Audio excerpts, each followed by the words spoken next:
ideas. If he wishes to share them with me, I'll gladly pass them on. Alexander Stafford. Number 4, please. Secretary of State. With permission, Mr. Speaker, I'd like to answer questions 4 and 12 together.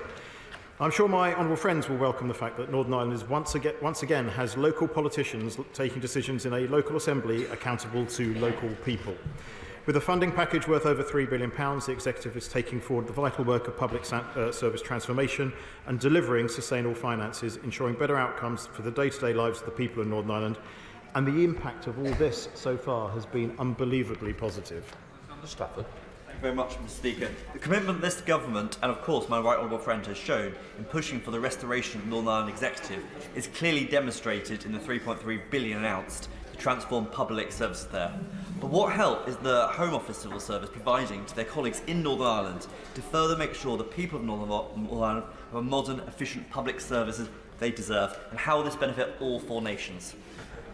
Secretary of State. Can I thank my honourable friend for his question and agree with him, actually. There's now a fantastic opportunity, and we're trying to take it, for the UK government to collaborate with and support the Northern Ireland Executive to transform public services. The UK government has high hopes that ministers in the Executive will move quickly to deliver on their commitments to set up a transformation board, and the government is excited to work with Northern Ireland ministers to produce plans that will deliver that transformation for Northern Ireland.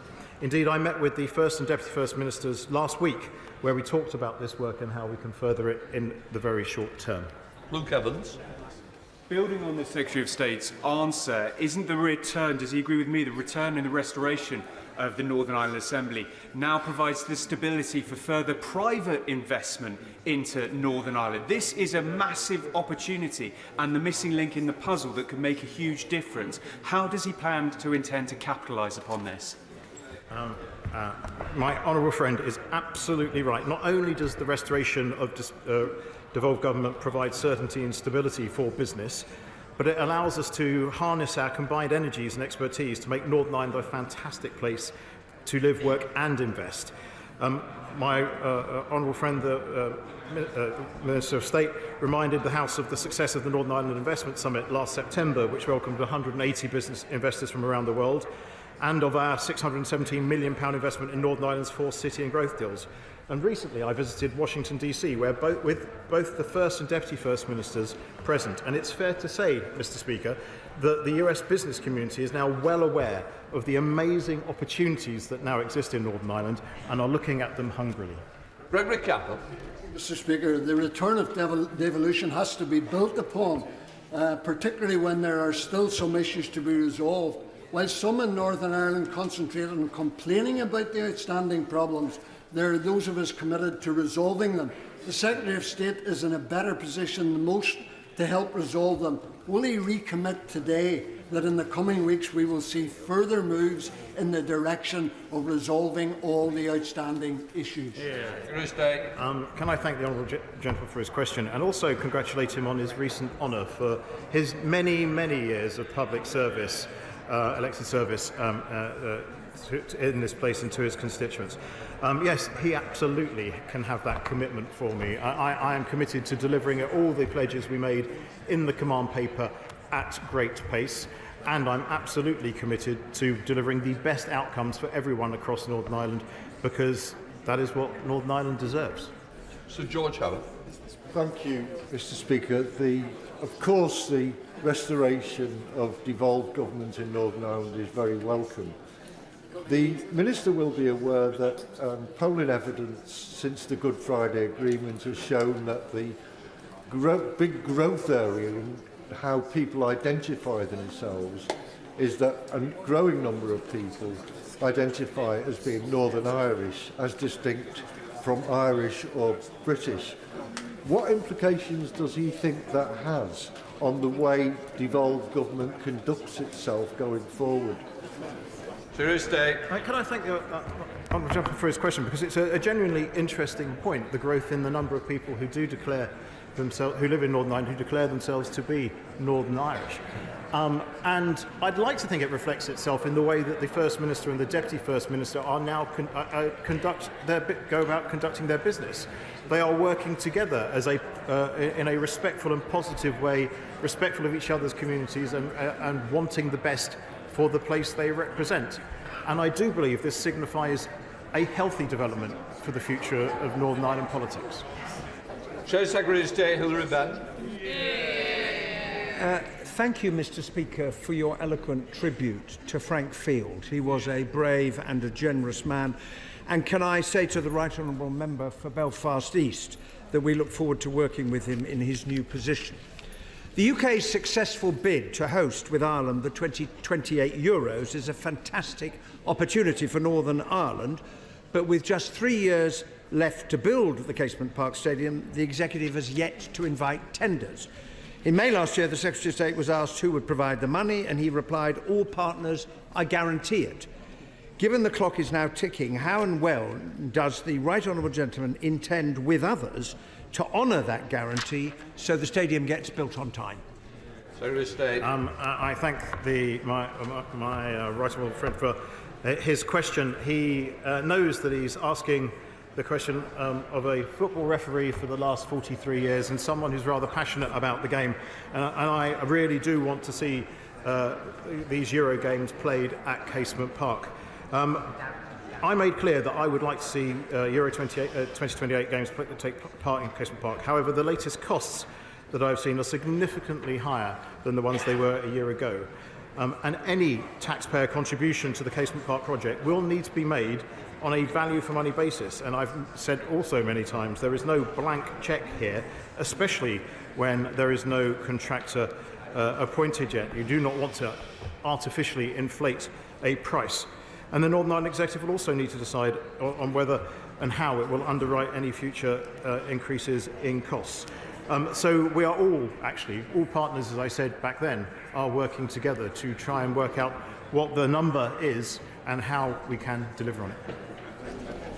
I'm grateful to the Secretary of State for that reply. One of the other challenges the institutions are facing is dealing with the continuing legacy of the Troubles. And 7 days from now, all civil cases and inquests related to the Troubles will come to an end under the Legacy Act, which is widely opposed in Northern Ireland. Does the Right Honourable Gentleman think that confidence in the new independent commission will be helped or hindered by the fact that he has recently brought 3 separate legal challenges to the disclosure by coroners of information to families about what actually happened to their loved ones, information which they have been denied for so many years? Secretary of State. I believe that actually the Honourable Gentleman there is conflating 2 issues. One is ongoing elements of how we deal with PII and the neither confirm nor deny policy in court cases in Northern Ireland and indeed across the United Kingdom.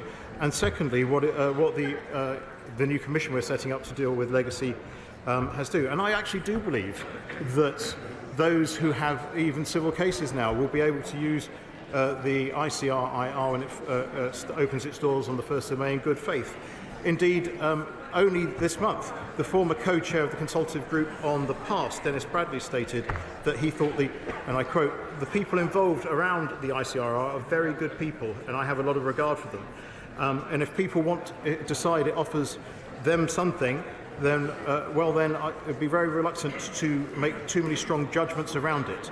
Because, and this is the problem we are trying to solve as the UK government, and I quote him directly, "we have created a swamp around legacy, a complete swamp, and anything that helps some people to get out of that swamp, I won't be too critical." SNP spokesperson Richard Thompson.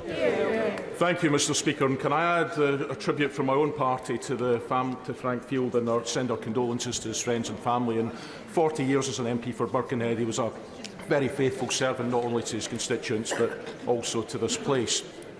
Right across the House, the return of devolved government to Northern Ireland has been rightly welcomed. Could I ask the Secretary of State to reaffirm his government's commitment to the principle of consent, not just in Northern Ireland, but also in Scotland and in Wales, that the peoples of these places should be able to choose the form of government best suited to their needs, whether that happens to be inside or outside of the United Kingdom? Secretary of State. Well, I very much welcome the Right Honourable Gentleman's welcoming of restored institutions. I'm also a great respecter of results of referenda. I believe in Scotland we've had one, and that's probably enough said. Jones. Question 5, Mr. Speaker. Mr. Speaker, the Government remains committed to supporting integrated education in Northern Ireland and has already made available funds to support more schools than ever to convert to integrated status.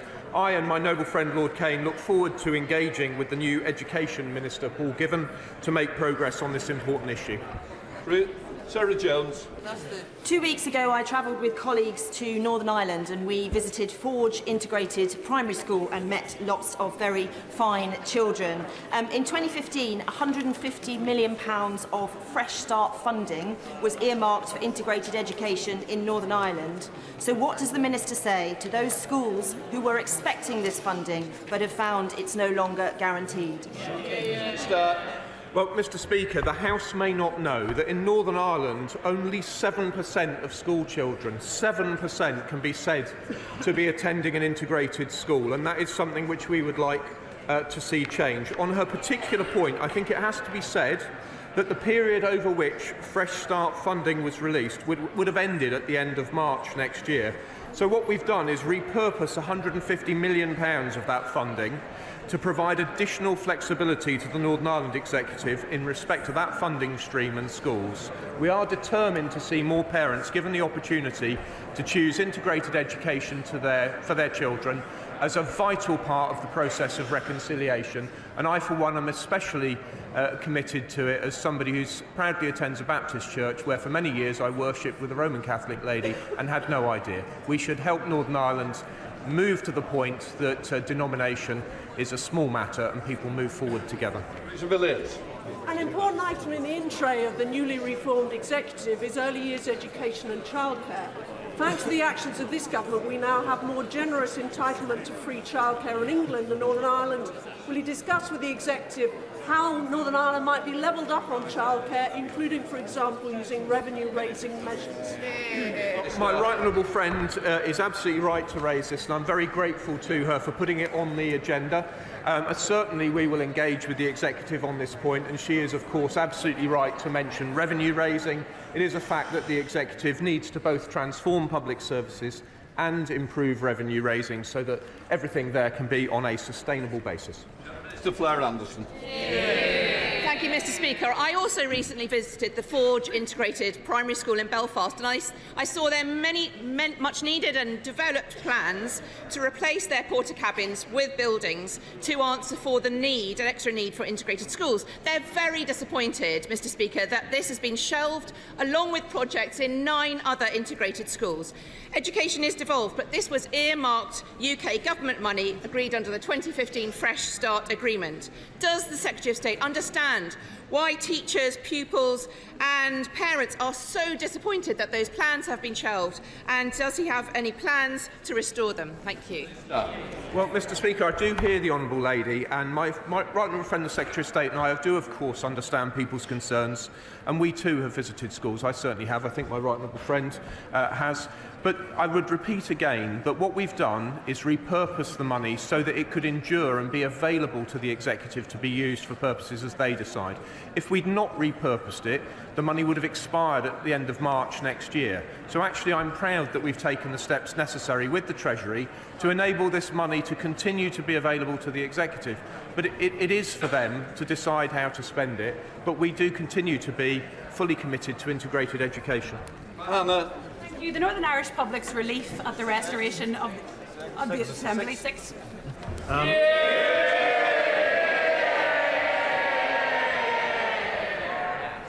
I've met with the First Minister and Deputy First Minister last week where we had a constructive discussion about the Executive's priorities. Public's relief at the restoration of the Assembly has given way to frustration at the lack of pace of delivery by the Executive. After a 2-year void, they are saying they don't want to be hurried to deliver for Northern Ireland. Health care staff who are oppressed, people waiting for special educational needs, and people watching Lough Neagh face into another summer of algae bloom are very much in a hurry for action. Northern Ireland urgently needs a delivery plan, it needs a programme for government, and it needs a budget. Yes, resources are part part of that. Can the Minister update on any negotiations on the fiscal framework, and will he impress on the Executive the need for urgent action and not just warm words? Secretary of State. The one thing I did pick up from the First Minister and Deputy First Minister last week is they too want to act in all the ways that the Honourable Lady said. And their priorities include developing a programme for government which will enable them to take forward the vital work of public service transformation. They're only 12 weeks in, and I do look forward to good results in the short, medium and long term. Before we come to Prime Minister's questions, I wish to welcome our special guest who is observing our proceedings today, His Excellency Joria and Abdullah, Speaker of the House of Representatives of Malaya. Your Excellency, you're most welcome. We now come to Prime Minister's questions. Jonathan Gullis. Number 1, Mr. Speaker. Deputy Prime Minister. Mr. Speaker, I have been asked to reply. I know that members across the House will wish to join me in offering condolences to the family and friends of Lord Frank Field. He was an outstanding parliamentarian who worked tirelessly to make society a better place. My right honourable friend, the Prime Minister, is in Berlin. He has announced the biggest strengthening of our defence in a generation. Mr. Speaker, I'm sure that members will also want to join me in wishing the Jewish community a happy Passover, a celebration of freedom. But of course, we remember the empty chairs of those hostages still being held captive in Gaza and call for their immediate release. Mr. Speaker, this morning I had meetings with ministerial colleagues and others. In addition to my duties in this House, I shall have further such meetings later today. Jonathan Gullis. Mr. Speaker, I too would like to pass on my thoughts and prayers to Lord Field's family, friends and colleagues, and particularly the students and teachers at the Birches Head Academy in Stoke-on-Trent who are part of the Frank Field Education Trust. Mr. Speaker, since being elected in 2019, I've helped reopen Tunstall Town Hall with a new library and family hub, secured funding for additional CCTV, a new alley gate and better lighting in Tunstall to make sure our streets are safe, breathing new life as well into Tunstall's old library in Bath thanks to this government's levelling up fund of £56 million to Stoke-on-Trent. But sadly, Labour-led Stoke-on-Trent City Council seek to undermine this progress by introducing a brand new garden tax on residents to have their garden waste collected, refuse to take planning enforcement against rogue and absent landlords who plague Tunstall High Street, and are increasing crime and antisocial behaviour by dumping undesirable people in the centre of Tunstall at Sneed Arms Hotel. Does the Deputy Prime Minister agree with me that Stoke-on-Trent Labour... Order. It's normally Mr. Gullis who's loud, so please, let me hear it. It just goes to show the disdain the Labour Party have for Stoke-on-Trent.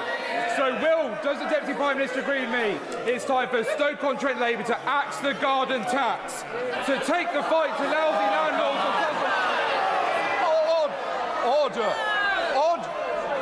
on Order.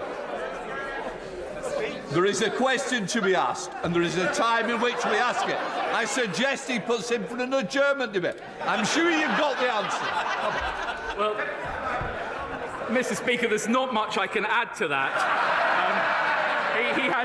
He has ever proved what an excellent campaigner he is for his constituents. And of course, he highlights the same problems with Labour councils across the country, raising taxes and letting services fall into disrepair. And of course, he's totally right to be holding rogue landlords to account. Right, we now come to the Deputy Leader of the Opposition.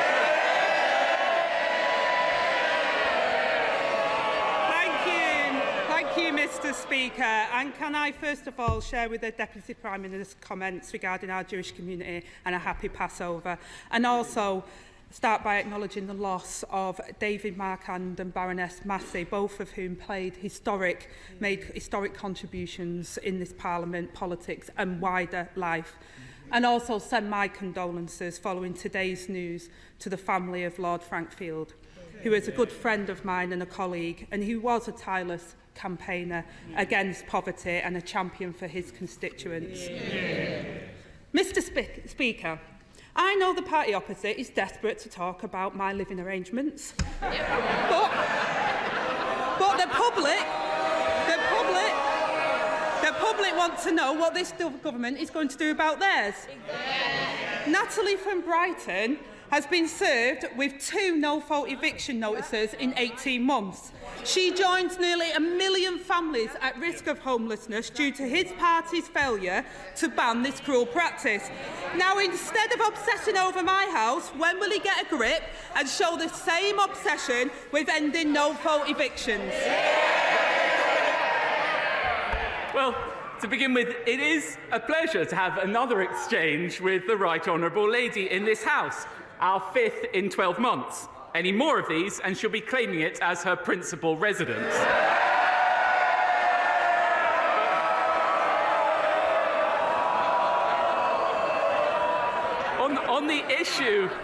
On the issue of no-fault evictions, it may have escaped the Right Honourable Lady's attention, but we will be voting on exactly that matter later today. The Conservative government taking action.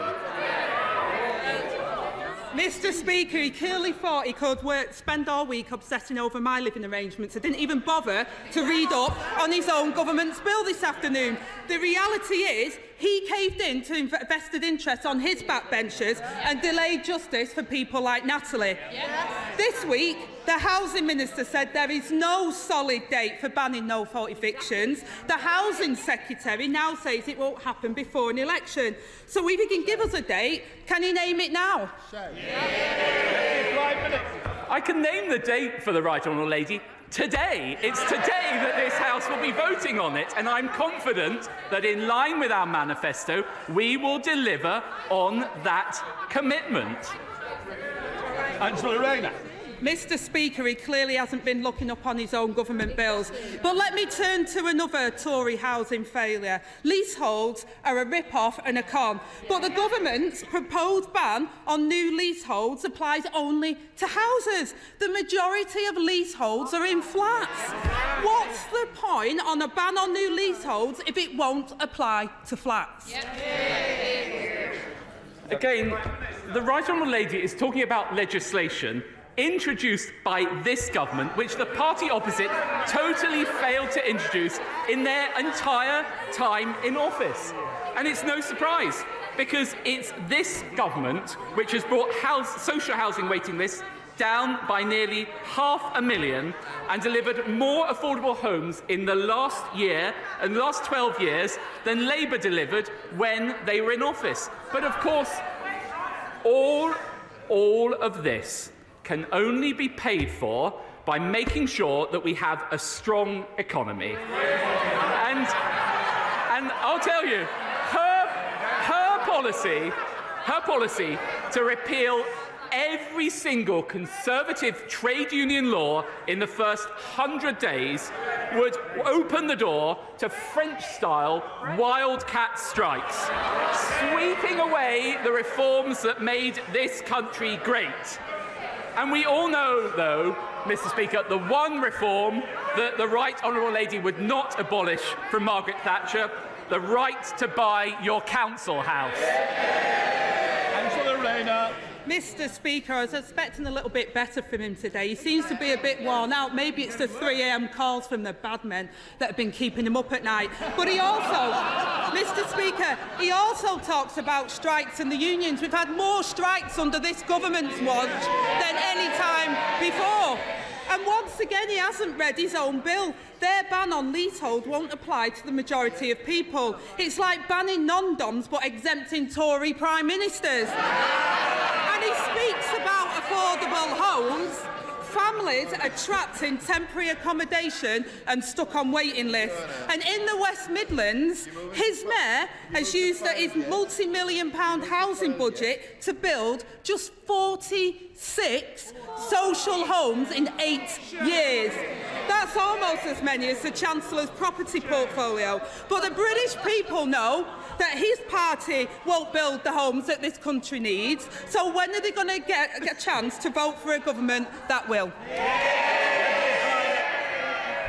Well, I'm surprised the Right Honourable Lady raises the West Midlands when Labour-controlled Birmingham have virtually bankrupted the council, are hiking up council tax by 21%, whilst in the meantime, and I'm sure this would please her, continuing to hand out £1.8 million to the trade unions. By contrast, Andy Street, our brilliant mayor of the wider West Midlands, has delivered £6.1 billion of investment to improve transport. So there you have it, the contrast between the Conservative Party and the Labour Party. The usual political opportunism from her, failing to ask about the issues that really matter. If you want more bins, if you want more bin collections, more potholes filled, lower debt and lower council tax, vote Conservative, because whether it's Ben Houchin in the Tees Valley or whether it's Andy Street in the West Midlands, it's only the Conservative mayors who deliver more for less.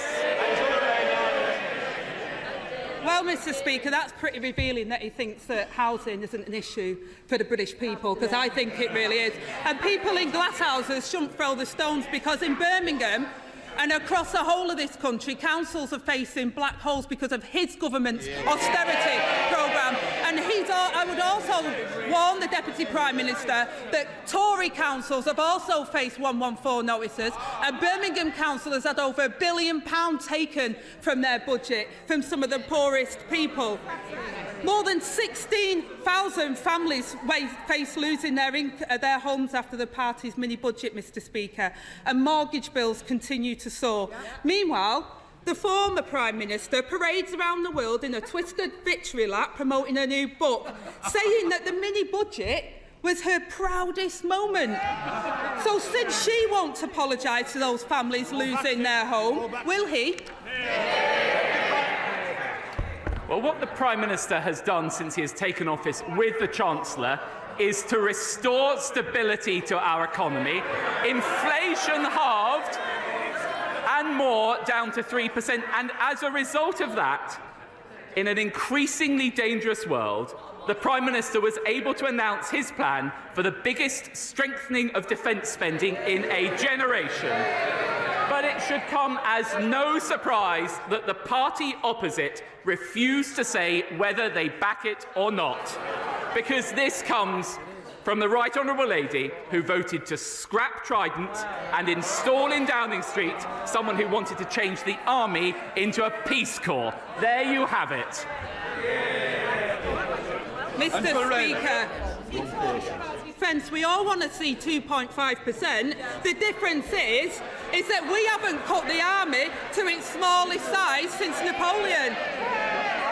And Mr. Speaker, never mind some secretive deep state.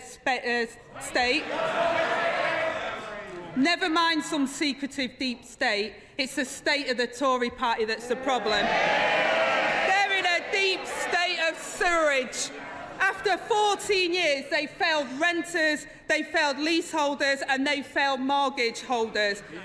But, Mr. Speaker, I read with interest that the Right Honourable Gentleman has been urging his neighbour in Number 10 to call an election because he's worried they might get wiped out. Has he finally realised that when he stabbed Boris Johnson in the back to get his mate into Number 10, he was ditching their biggest election winner for a pint-sized loser?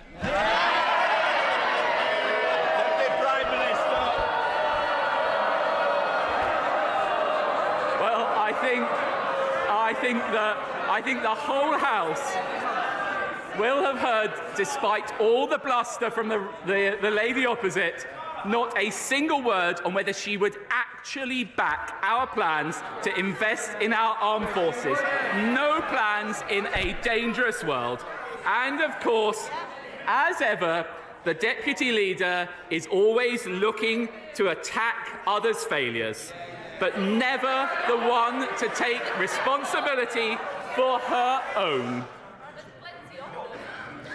She once said, "You shouldn't be waiting for the police to bang on your door.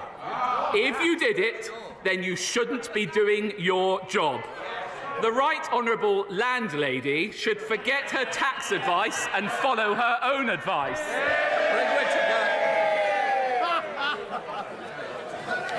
Thank you, Mr. Speaker. And levelling up, like my friend earlier, in the Calder Valley is absolutely on fire. 196.5 million for hospital reconfiguration, 150 million for flood defences, no fewer than 11 schools being remodelled or rebuilt as we speak. 45 million for 3 town centre regeneration, and Elland is getting a new railway station as well. So does my right honourable friend agree with me that the naysayers around about levelling up need look no further than the Calder Valley to see what a great achievement this government is doing? Deputy Prime Minister. Well, my honourable friend is absolutely right. It's not just the Colne Valley, but it's communities up and down the country. The government is investing billions in infrastructure across the United Kingdom, creating jobs and opportunities in every region.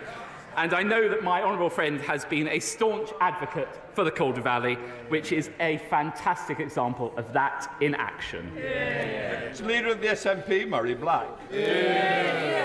May I join in wishing the Jewish community a happy Passover and also in sending my condolences to the families of family and loved ones of Frank Field. 2 years ago, when mass graves were discovered in Ukraine, this House united in condemnation and rightly treated these graves as evidence of war crimes which Russia must be made to answer for. Yesterday, Palestinian officials uncovered 2 mass graves outside the bombed hospitals in Gaza. These graves also constitute as a war crime, don't they? Deputy Prime Minister. Well, of course, we would expect the democratic government of Israel to investigate any allegations of misconduct, and that's exactly what they do, and it's exactly what the Foreign Secretary and the Prime Minister urge them to do. But I find it quite extraordinary that she seeks to draw parallels between the legitimate war of self-defence of Israel and the conduct of Russia. Murray Black. 300 bodies, including the elderly and the injured, some of which had been stripped naked, mutilated, with their hands tied behind their backs. The UK's own arms policy states that if there is even a risk that war crimes may be taking place, then that is reason enough to halt the sale of arms. Given all we know, why then is the Prime Minister yet to do so? Deputy Prime Minister. Well, we continue to urge the Israeli government to investigate any allegations of misconduct. The difference, though, is that we can trust the Israeli government, a democratically elected government, to properly investigate those things. And, of course, we keep the advice under review. The Foreign Secretary has recently made it clear that he has conducted a determination and has not changed his advice regarding export licences, and I think that is the correct decision. Colin McCartney. Speaker, the good people of Lincoln who all declare their taxes and pay tax on their profit when selling their second homes overwhelmingly want Lincoln Christmas Market to be brought back after the Labour-run City Council cruelly closed it last year. The Labour City Councils refused to do what the people of Lincoln want. What message will the Deputy Prime Minister send to the voters of Lincoln before next week's local elections? Deputy Prime Minister. I'm afraid that what the honourable gentleman has described is the Grinch in action. That Christmas market in the home of the Magna Carta was beloved by local residents. They have totally ignored the wishes of local residents and cancelled it, and they should reverse that decision. Is it Cooper? Thank you, Mr. Speaker. On behalf of the Liberal Democrats, may I also offer our condolences to the friends and family of the late Lord Frank Field, and to wish a happy Passover to all those in the Jewish community. Mr. Speaker, unpaid carers have shared heartbreaking stories of how they have been hounded by the DWP and told to pay huge fines for minor infringements on carers' allowance earning rules, all because the government failed to do anything about a problem they have known about for years. Yesterday, Mr. Speaker, one of the Prime Minister's own dementia advisers resigned, saying that this government's treatment of those unpaid carers was beyond the pale. So will the Deputy Prime Minister apologise to all those unpaid carers who have been failed by his government and commit to a full review of the system? Deputy Prime Minister. Well, first of all, I pay tribute to all those unpaid carers. Indeed, I met some of them over the weekend. I know how hard they work and they keep our society functioning through their commitment to us. And that's why we've actually uprated the benefits by £81.90 a week and increased the carers allowance by almost £1,500 since 2010. Now, in respect of allegations of overpayment, of course, appropriate discretion should be shown, but if it is the case that there have been erroneous overpayments, it's right on behalf of the taxpayer to be able to recuperate those. But of course, we'll work with anyone who's struggling with those repayments to negotiate sustainable and affordable repayment plans. Virginia Crosby. Mr Speaker, my Ireland constituency of Unismore is accessed via two bridges, the Menai Suspension Bridge and the Britannia Bridge. Holyhead is the second busiest port in the UK, but bridge repairs and the weather can result in long traffic queues. To make the most of our Anglesey Freeport and new nuclear at Wilver, a third crossing is vital. And last year, the Welsh Labour government scrapped plans for all new road projects, including our third bridge. On behalf of my Unismore constituents, will the Deputy Prime Minister use his influence to ensure that North Wales is not ignored by Cardiff and we get that third bridge? Deputy Prime Minister.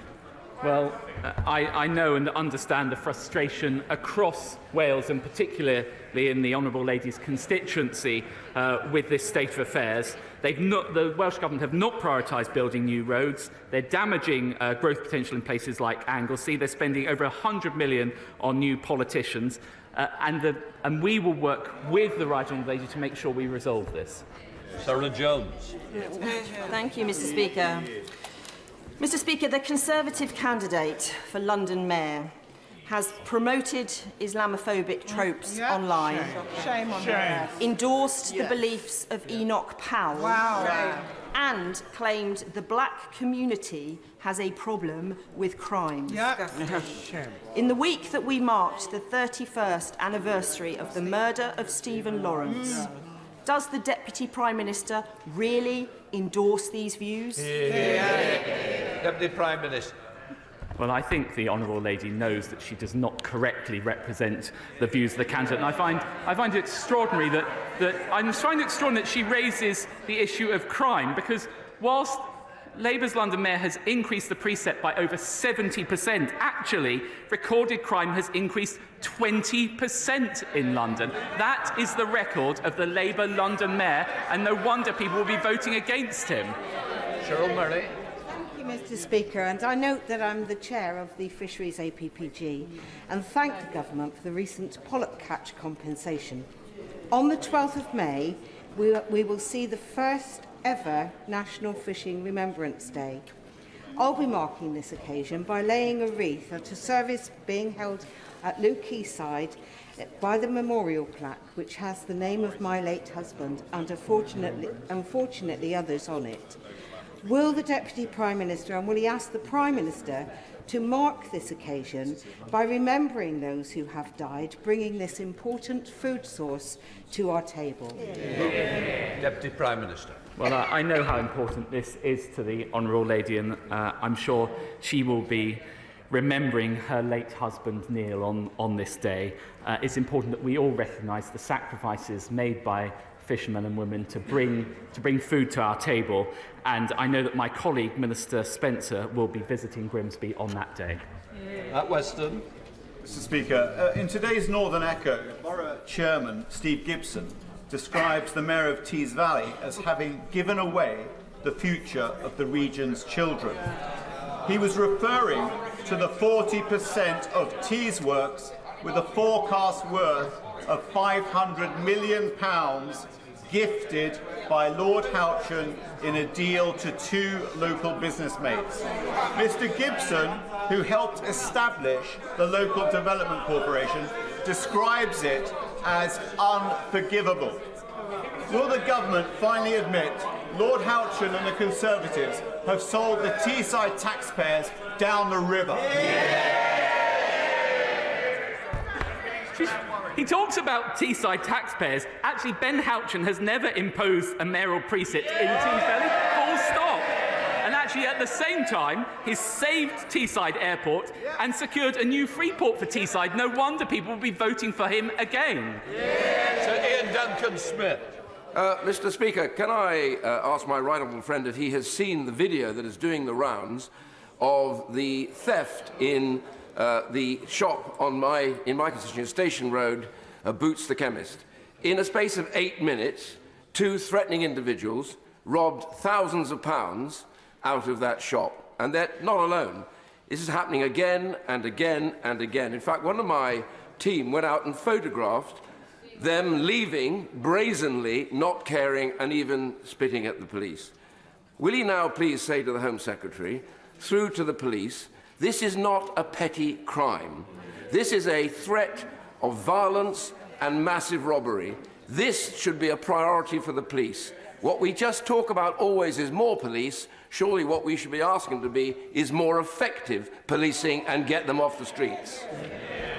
Deputy Prime Minister. Well, I think my right honourable friend is absolutely right to highlight this, and often it's the allegedly lower-level crimes are the ones that cause the biggest impact on communities. And I know that my right honourable friend, the Home Secretary, has been very clear on that point, and I will make it to him again. Is also why we're rolling out a range of crime prevention measures through the Safer Streets Fund, improving CCTV and street lighting, and we introduced the Police Crime and Sentencing Courts Act, again to give greater powers to the police to deliver tougher sentences for more serious offenders. Jeff Smith. Thank you, Mr. Speaker. Earlier on in the session, the Deputy Prime Minister said that when the Prime Minister and Chancellor took office, they restored stability to the UK economy. Who does he think caused the instability? Deputy Prime Minister. I remember. They might want to forget it, but I remember the day the day the Conservatives came into office in 2010, and what was the note left on the desk of the Chief Secretary? There is no money left. That is the challenge that we have addressed through the Prime Minister and Chancellor successively. Mr. Speaker, Labour's mayoral candidate in the West Midlands talks about housing but makes no commitment to protect our precious Greenbelt. He talks about transport, but he fails to commit to reopening Aldridge train station. And he committed to saving police stations such as Aldridge.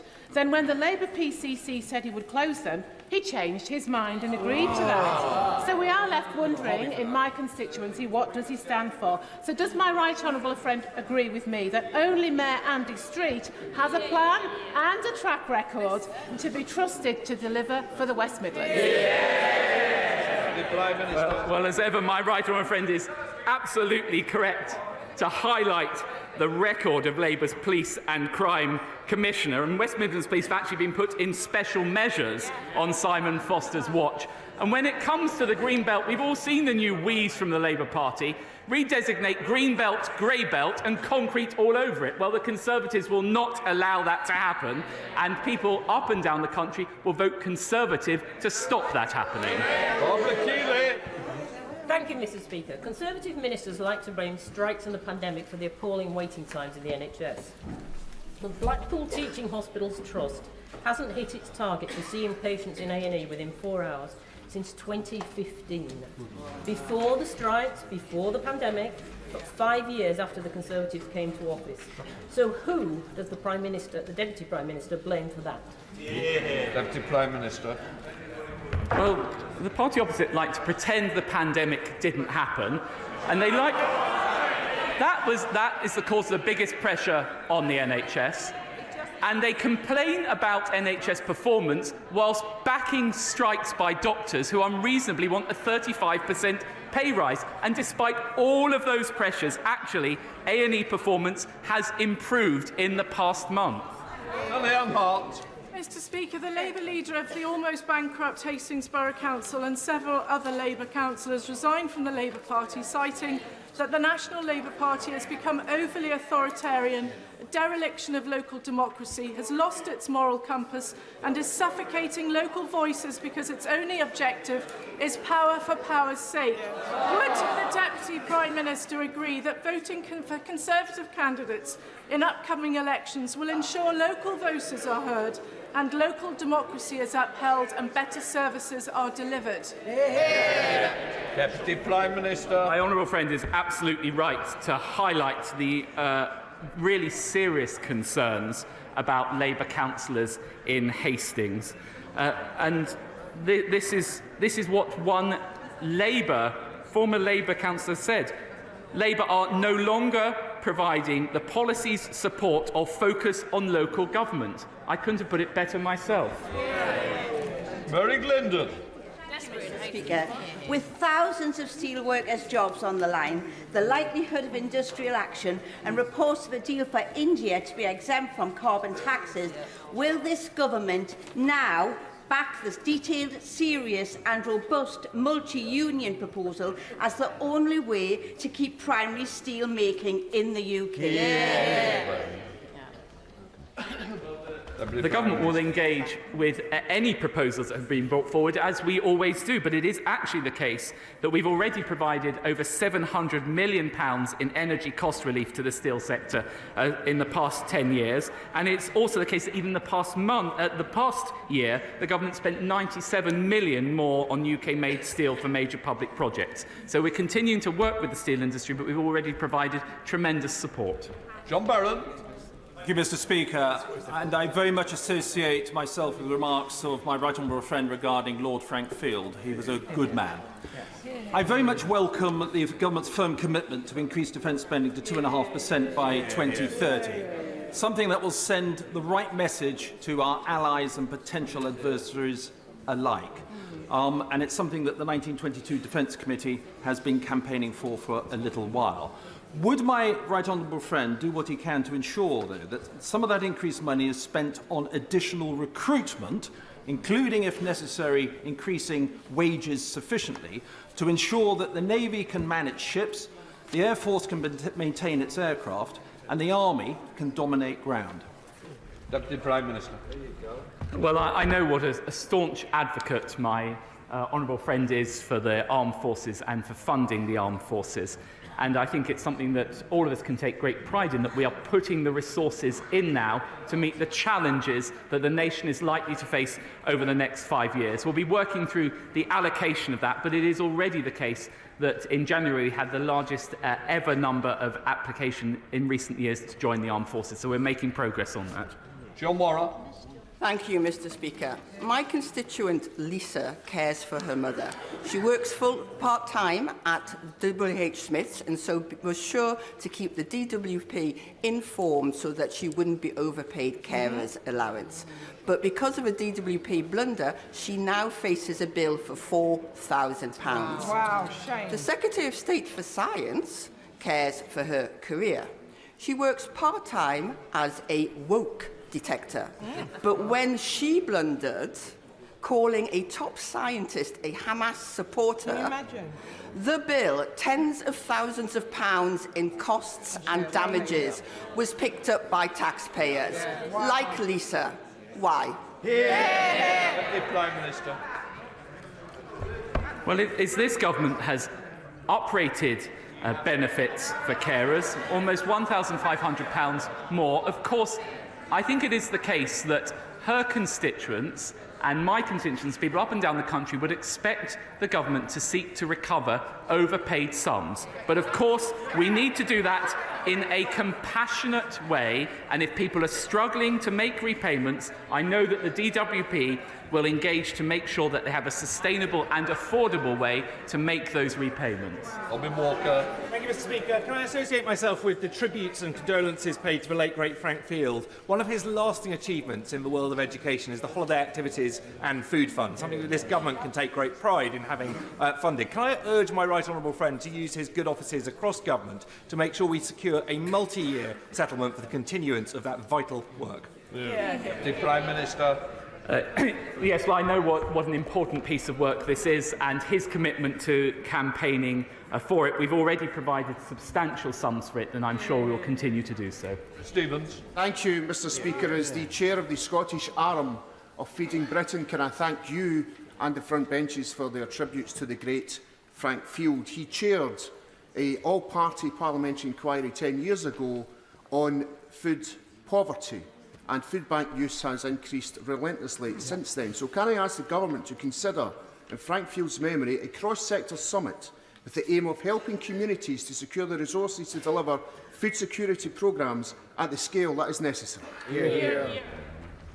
Well, I join him in paying tribute to Lord Frank Field's campaigning. It is actually the case that over the past couple of years we've provided over £108 billion worth of support with the cost of living, including extra cost of living payments of £900 last year. The effect of all of that is actually there are 1.1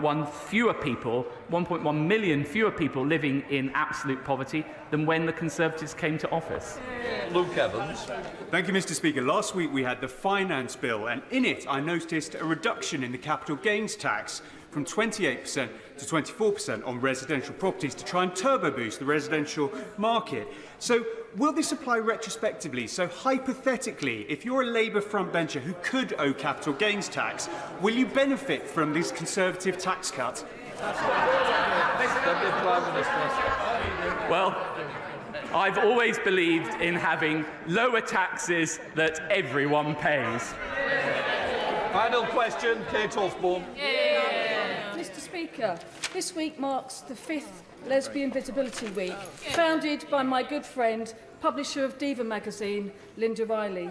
This comes at a time when LGBTQIA women are being let down by this government, and nowhere more so than by their failure to remove the financial burdens that same-sex couples face when accessing IVF. My constituents, Holly and Leanne, like so many others, have been priced out of having a family.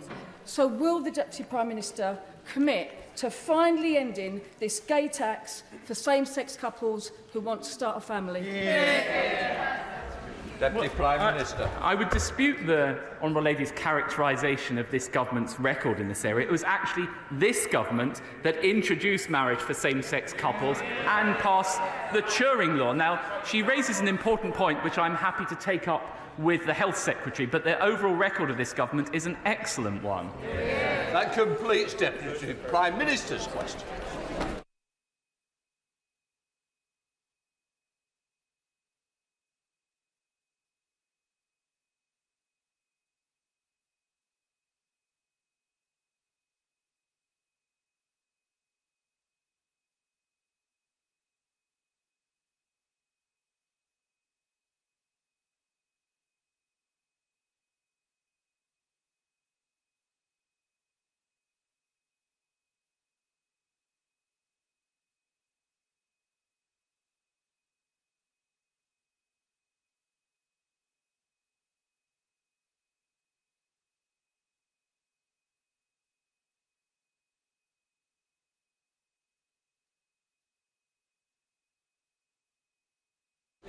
Right, we now come to the statement to call the Secretary of State for Defence, Grant Shapps.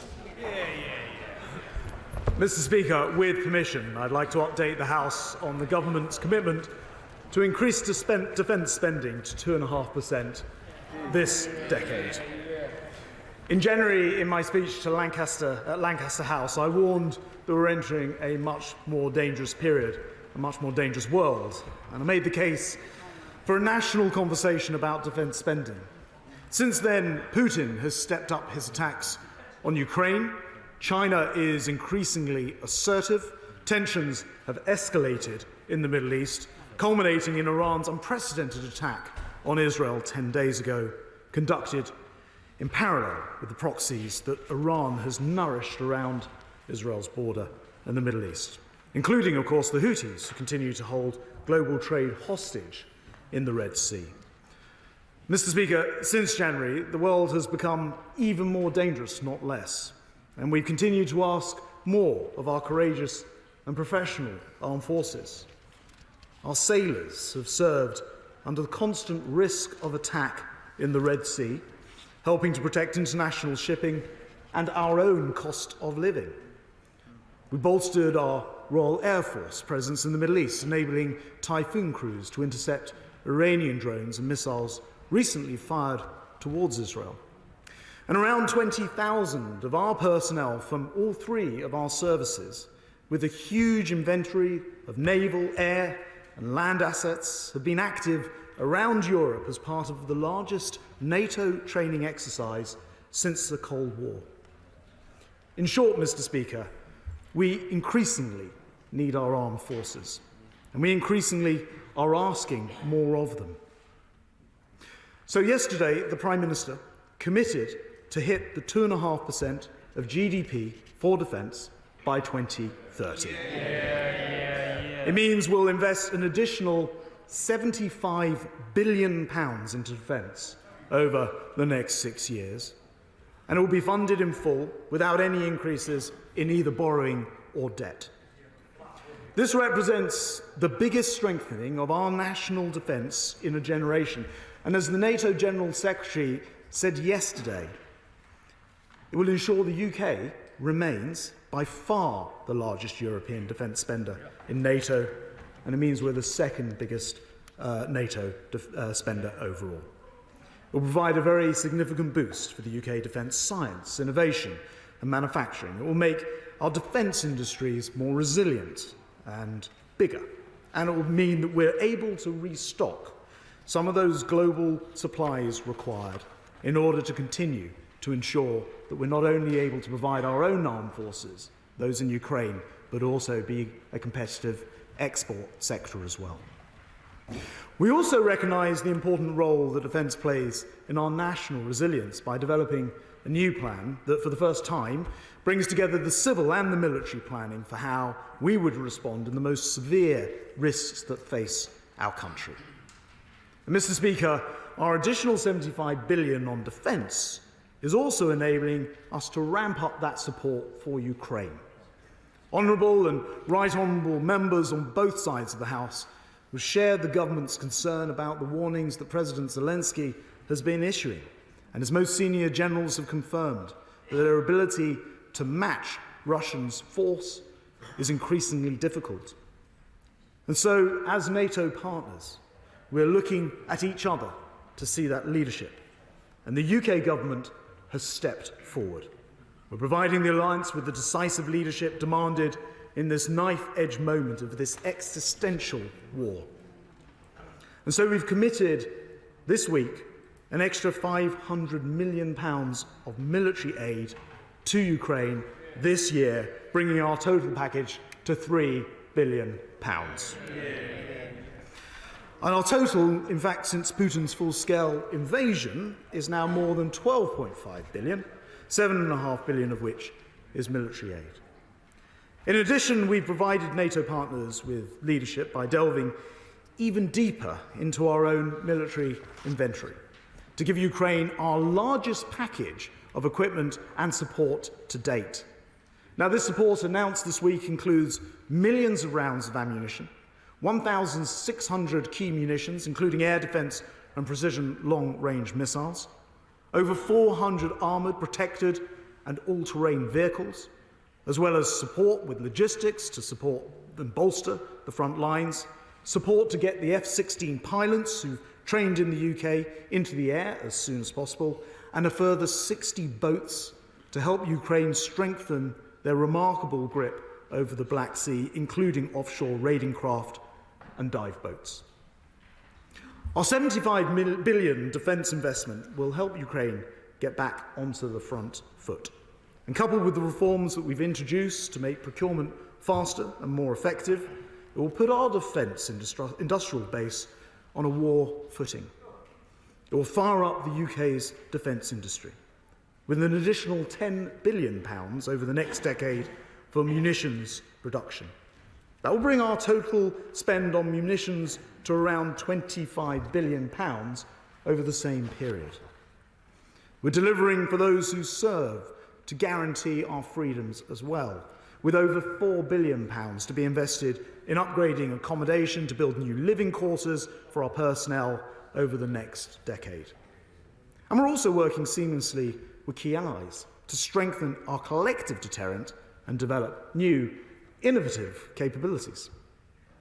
Just last month, I was in Australia to advance our AUKUS programme with our Australian and our US partners. This will develop and deliver a range of cutting-edge kit in addition to the next generation of nuclear-powered submarines. And at the end of last year, I was in Japan to advance our GCAP programme. That's the development of the 6th generation fighter jet with Italy and with Japan.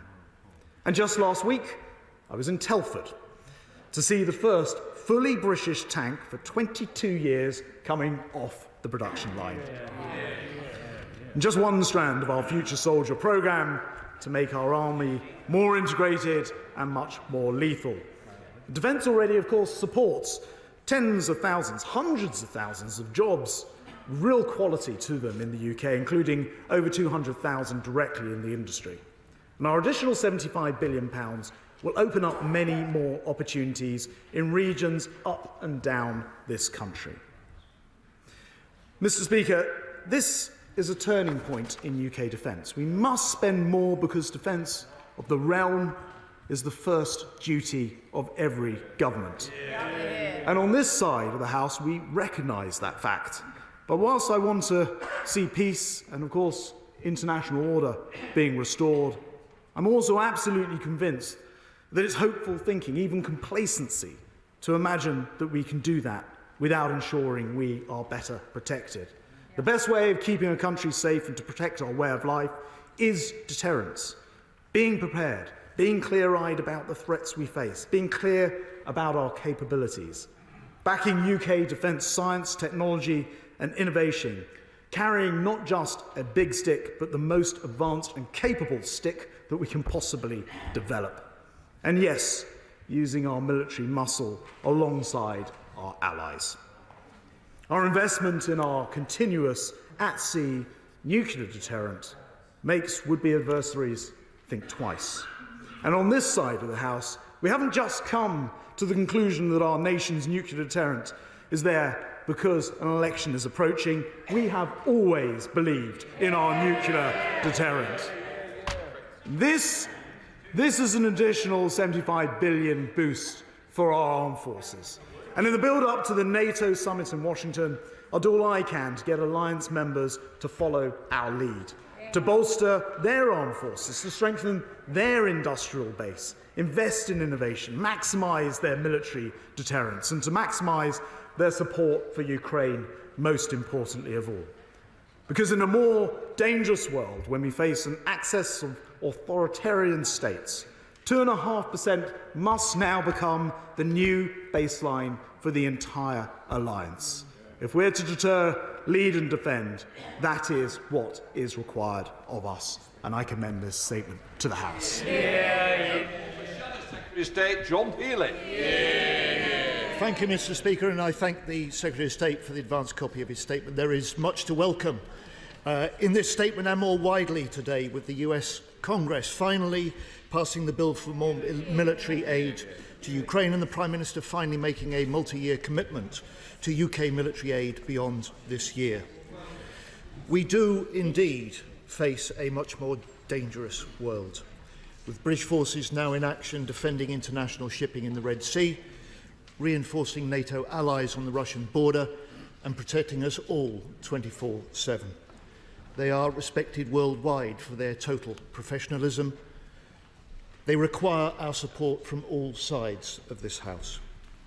So we welcome the new commitments to Ukraine funding. We welcome the build-up stockpiles to boost defence exports, to give priority to domestic defence production and to set up a new strategic headquarters in the MOD. All plans I've argued for in this post. Mr. Speaker, the Secretary of State is right when he says the first duty of any government is to defend the country and keep its citizens safe. And Labour will always do what's required, spend what's required on defence.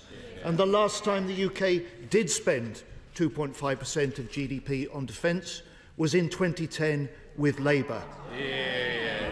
Never matched in any one of the 14 Tory years since.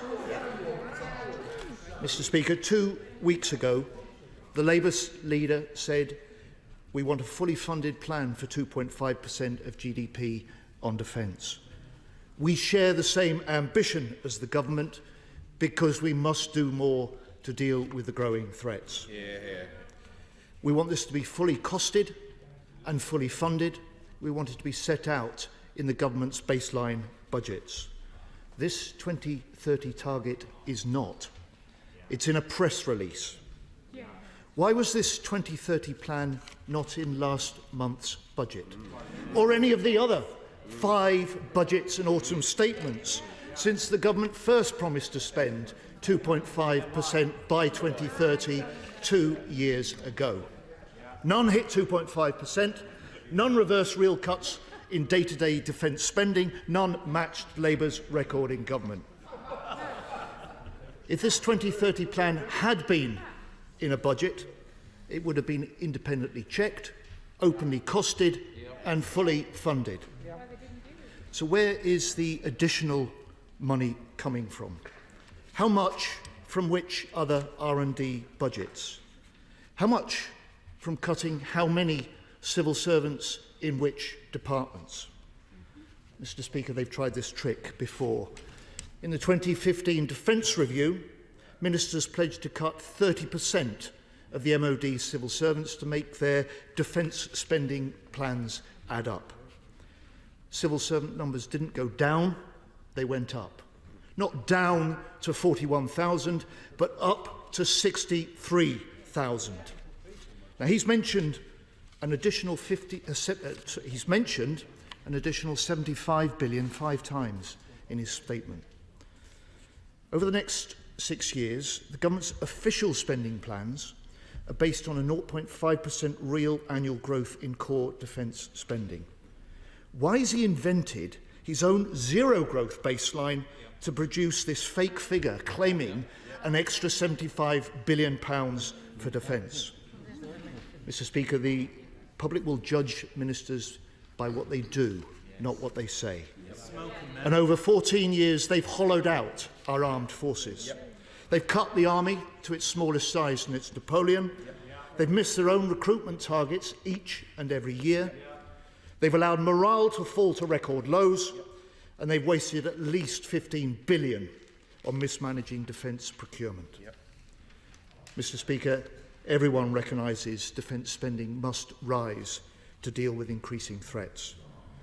We have no access to classified threat assessments or military advice in opposition. So if we are elected to government, we'll conduct a strategic defence review within our first year to get to grips with the threats that we face, the capabilities that we need, the state of the armed forces and the resources available when we get to open the books. This is how Labour will manage the requirements for strong national security and the responsibility for sound public finances. Mr. Speaker, the Defence Secretary clearly likes Labour's plans for defence, as so much is now government policy. But there's still no Tory plan to reinforce homeland protections with a new strategic review, to fulfil NATO obligations in full with a NATO test on our major programmes, to renew the nation's contract with those who serve with an independent forces commissioner to make allies our strategic strength, with a new EU, French or German defence agreement. Mr. Speaker, with threats increasing and tensions growing, we must make Britain better defended. And with Labour, Britain will be better defended. Well, Mr. Speaker, let me just start on the areas that I agree with.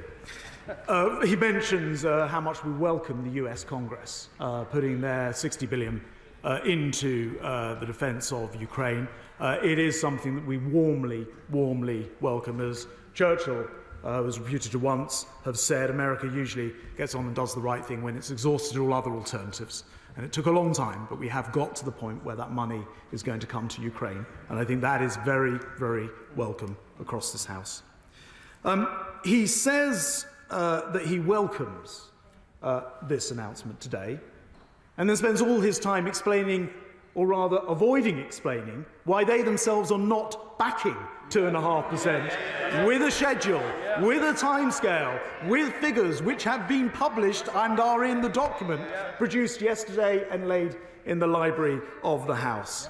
He says, judge us by our action, not our words. You know what? We will, because 11 members of that side's front bench voted against Trident. So it's no good for him and the leader of the opposition to go up to Barrow and to claim that they're all in favour now of the nuclear weapons, of the nuclear defence, because they stood on a platform with a leader who wanted to scrap Trident, wanted to pull them out of NATO, wanted to turn the army into, what was it, a peace corps? Into a peace corps. And now they tell us, judge us on our actions. Well, where is the shadow foreign secretary who voted against Trident? Where is the shadow deputy prime minister who voted against Trident? Where is the shadow community secretary who voted against Trident? None of them today here on the front bench, none of them presumably in full agreement with the right honourable gentleman, because when it comes to the defence of the realm and when it comes to defending this country, this is the party that has always believed in our nuclear deterrent. We're upgrading it, we're making sure it's fit for purpose, and it's fine for him to come to this dispatch box, neither support the 2.5%, and the House will have noted that, and then also talk about a new review, yet another review. If the problem was having reviews in defence, there would be no issues at all. It is the last thing this country and armed forces require, is yet another review, delay, disruption and obfuscation. Chair of the Select Committee. Mr. Speaker, my right honourable friend is right to say that we're continually asking more of our armed forces, as the Select Committee's recent report made clear. In that context, I greatly welcome the announcement and the increased investment. But what, of course, we want this to unleash is a triple whammy, one in which our industrial partners also seize the opportunity to invest heavily in capital equipment and in R&D, and in which our NATO allies also see this as a new benchmark to which those who don't already can also aspire and meet. What are we doing to ensure we don't only make this investment, but we also achieve that triple whammy?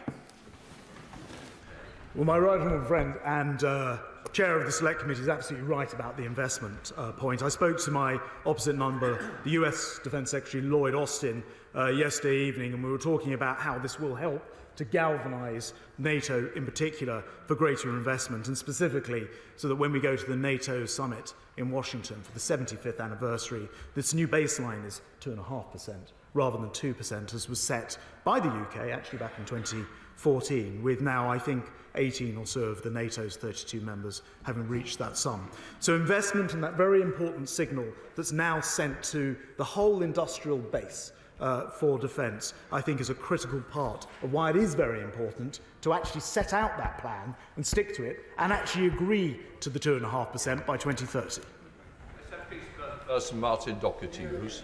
Thank you, Mr. Speaker. The Secretary of State clearly has a Herculean task to find £75 billion. So let's seek some clarity on where that may be found. Though I have to say I do welcome the investment if it's in capability. And I do agree with the Shadow Defence Secretary as to why it wasn't in the budget. I think we all know, because it wouldn't stand up to scrutiny. But let me also welcome the the Secretary of State's investment in Ukraine on the back of the US's commitment.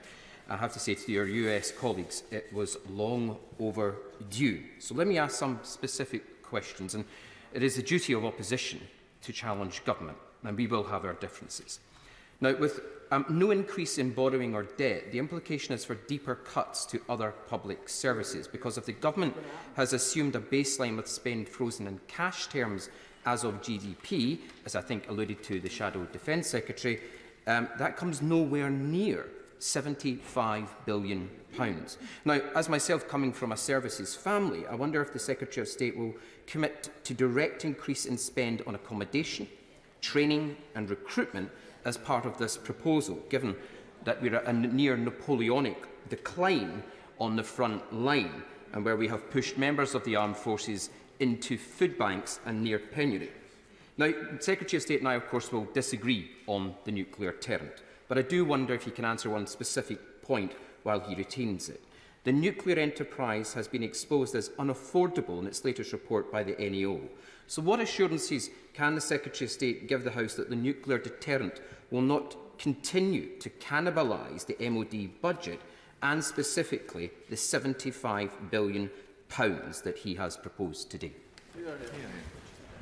Mr. Speaker, the first thing I should point out, actually, in the document that is in front of the House, that on page 20 in the annex, it actually describes the uplift in defence budget. We've headlined it as £75 billion. In fact, when you go through and you add up the individual year on year, it actually reaches £77 billion of expenditure. You can see exactly there how we'll get to it. Secondly, it is fully funded. In particular, and I know that the party opposite doesn't like the idea, but we're going to remove 72,000 civil servants from the system, not because we don't think they're good people, and fortunately, with low unemployment, we know they'll be gainfully employed elsewhere, but because we want to get back to the size of the civil servants that we had before COVID, before it expanded greatly, and we see no reason to continue to run a civil service with 70,000 additional people each year when that money could be going into the defence of the realm. He asks about our commitment to armed forces and personnel and their families and accommodation. He may have missed it in my statement, but I mentioned £4 billion over this period that we'll now be investing thanks to this big uplift in their accommodation and conditions. And he'll be aware, I think, that last year there were a lot of problems with leaks and boilers not being fixed for considerable periods of time. There haven't been those stories this year because we've got on top of that with £400 million and making sure the contractors are doing their job.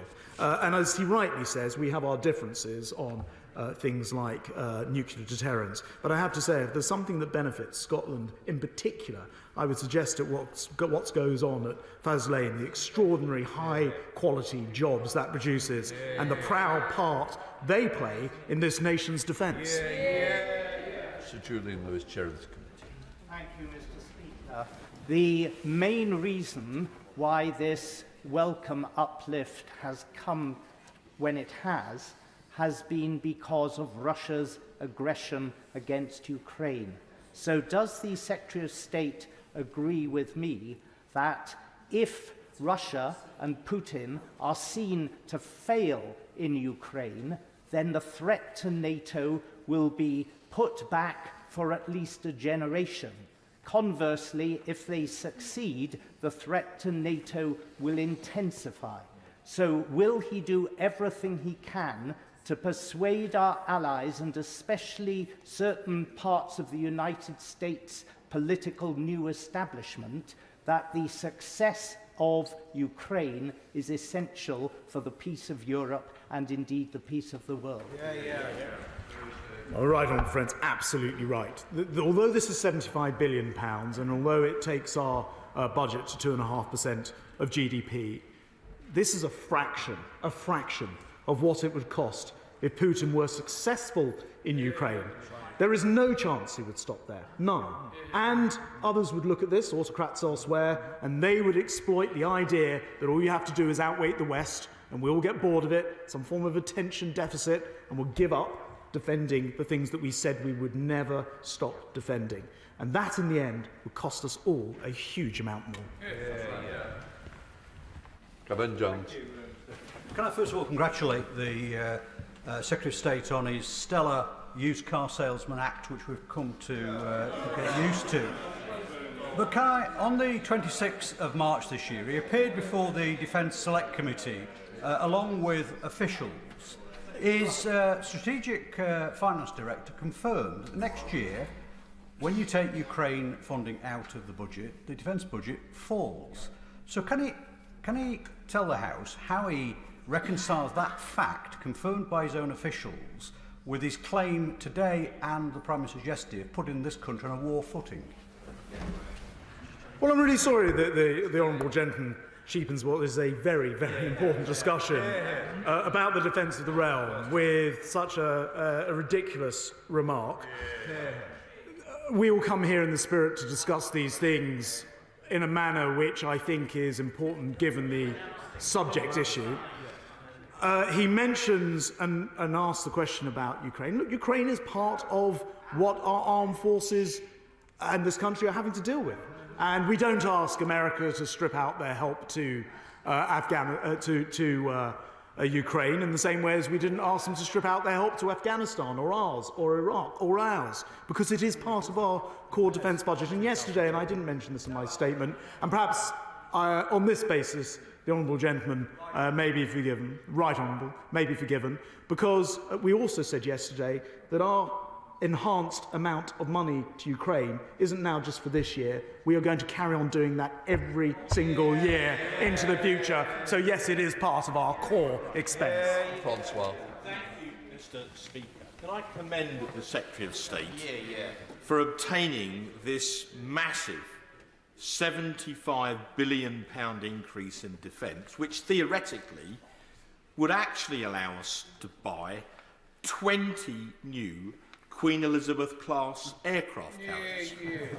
At the risk of upsetting our excellent First Sea Lord, we're not likely to do that, but we are putting our defence industry on a war footing.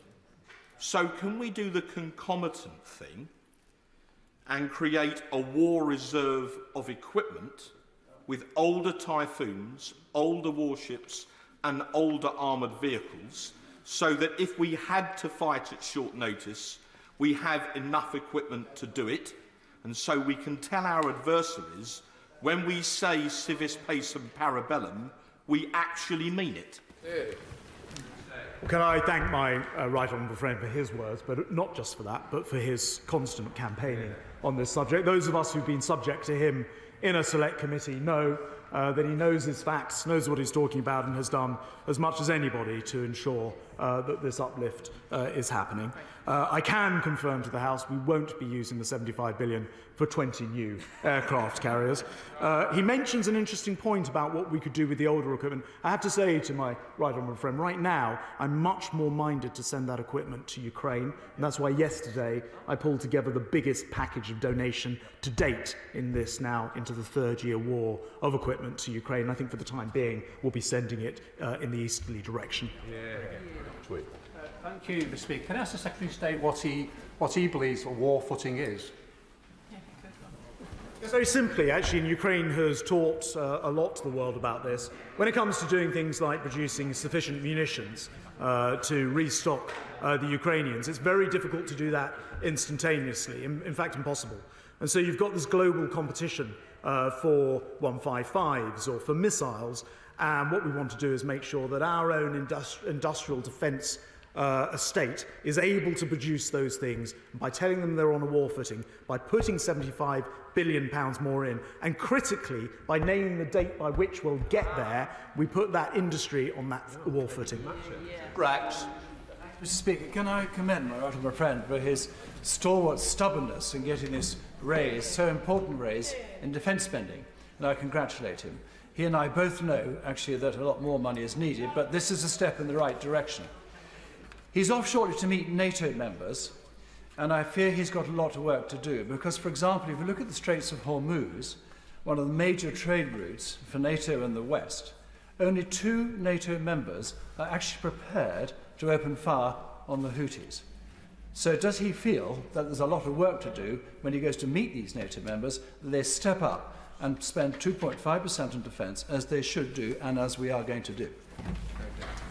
Madam Deputy Speaker, can I thank my gallant friend for his comments. He's absolutely right to point out that when it comes to being prepared to use the abilities that we have, this is a country, one of the only countries, which has both the global reach but also the desire and the preparedness to use them. That's why we end up in the Red Sea with the Houthis defending ships, and I can report there's been a particular incident today along these lines with our armed forces in action, and we can be very proud of everything that they do for us.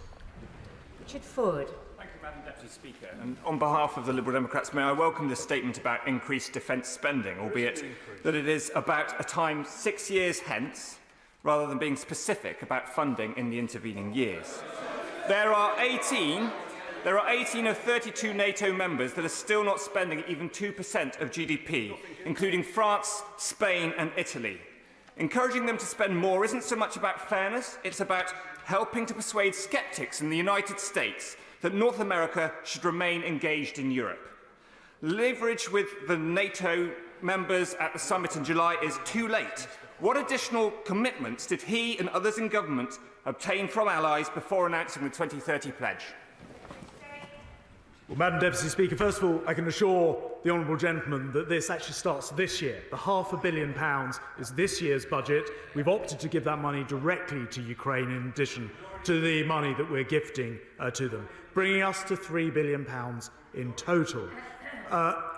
Secondly, I'd very gently point out, I don't think I've ever heard the Lib Dem benches arguing for more defence spending, but I welcome them strongly to this cause. I agree with him entirely that 2%, which we ourselves set back in 2014, is no longer the baseline that we should be working to.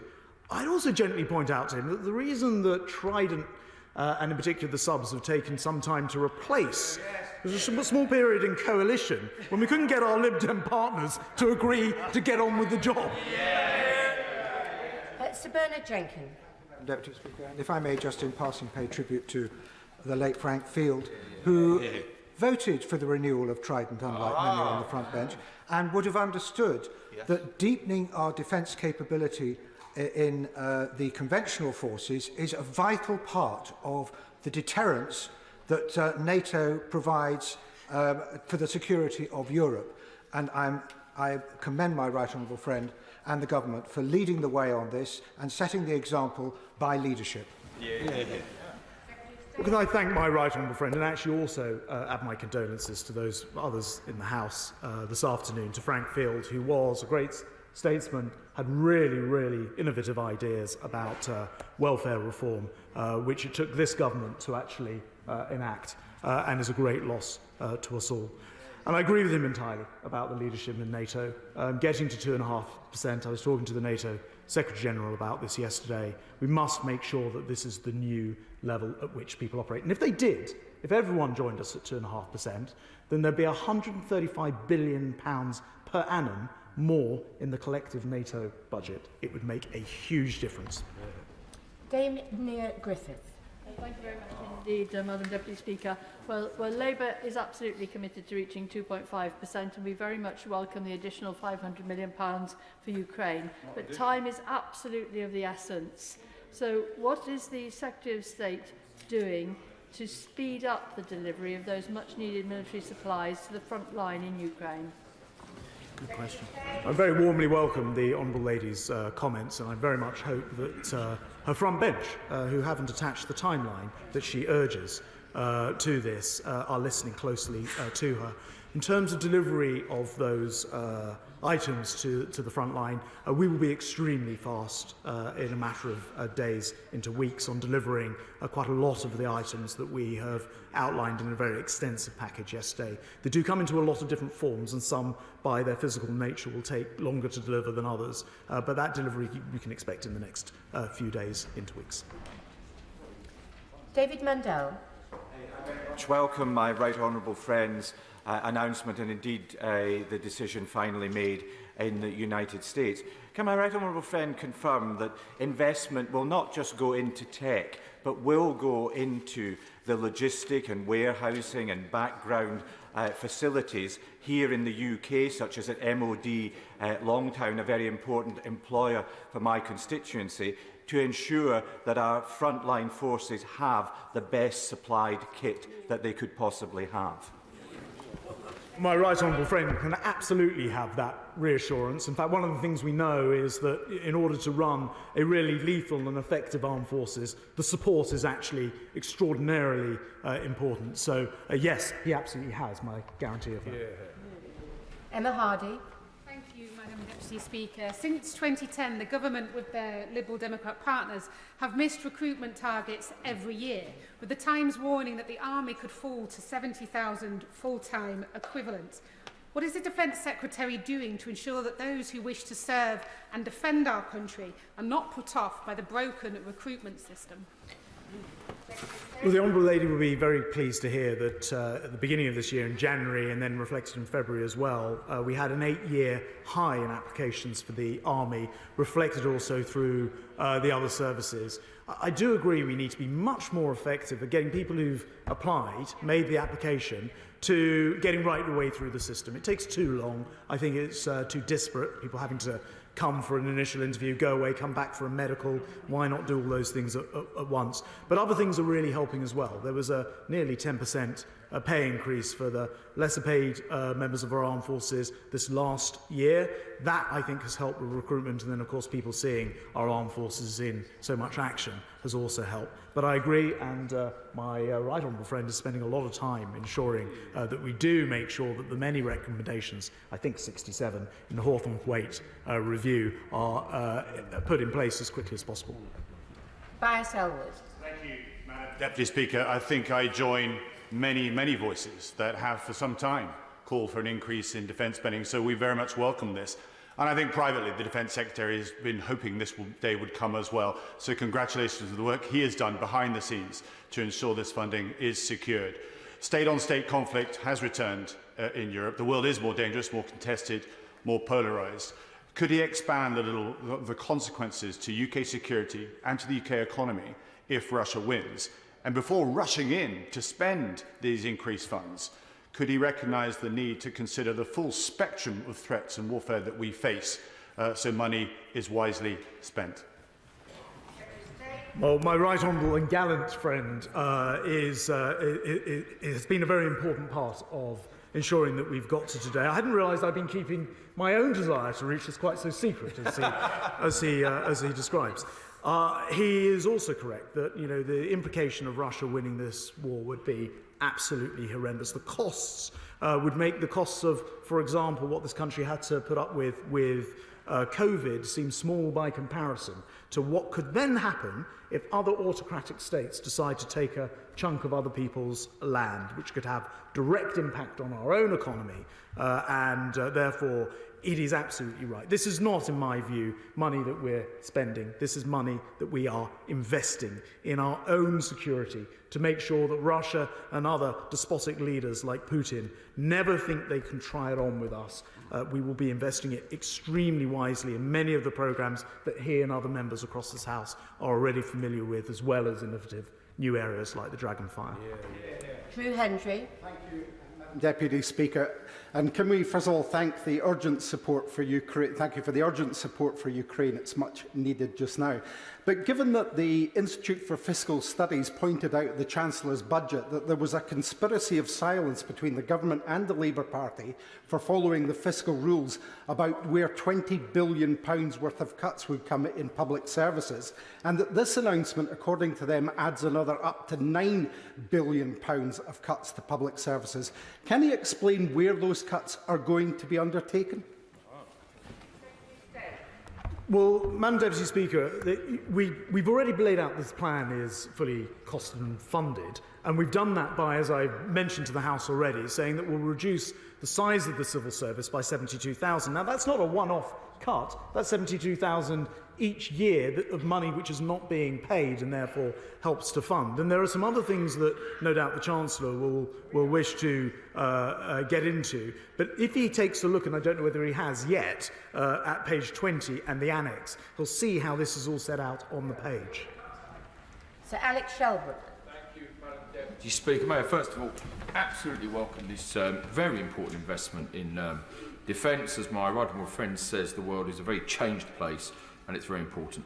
And I'm sure he'd agree with me that defence is indeed a public service.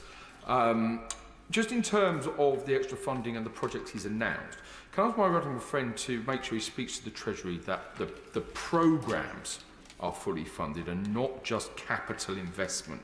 Because the Treasury have a habit of saying it's fine for capital investment, but let's not worry about revenue. And these projects will need revenue. So can I make sure he has those conversations with the Treasury? Very good point. My right honourable friend makes a very clear point based on his own experience, I believe, of the department. You've got to make sure that you're just not funding the capital, but that you have the resource to then run the equipment. I think it's a very, very important point he raises. This budget enables us to ensure that that is very much properly done. Debbie Abrahams. Thank you, Madam Deputy Speaker. And I also welcome the 2.5% increase. The world is definitely a more dangerous place and has become so over the last 14 years. I can only suppose that the announcement wasn't made in last month's budget because it would have come under the scrutiny of the OBR. But could the Defence Secretary mention exactly what proportion of this 2.5% will be spent on cyber security and also on armed services personnel? Well, I should point out to the House, we've always said that we would do this when conditions allowed.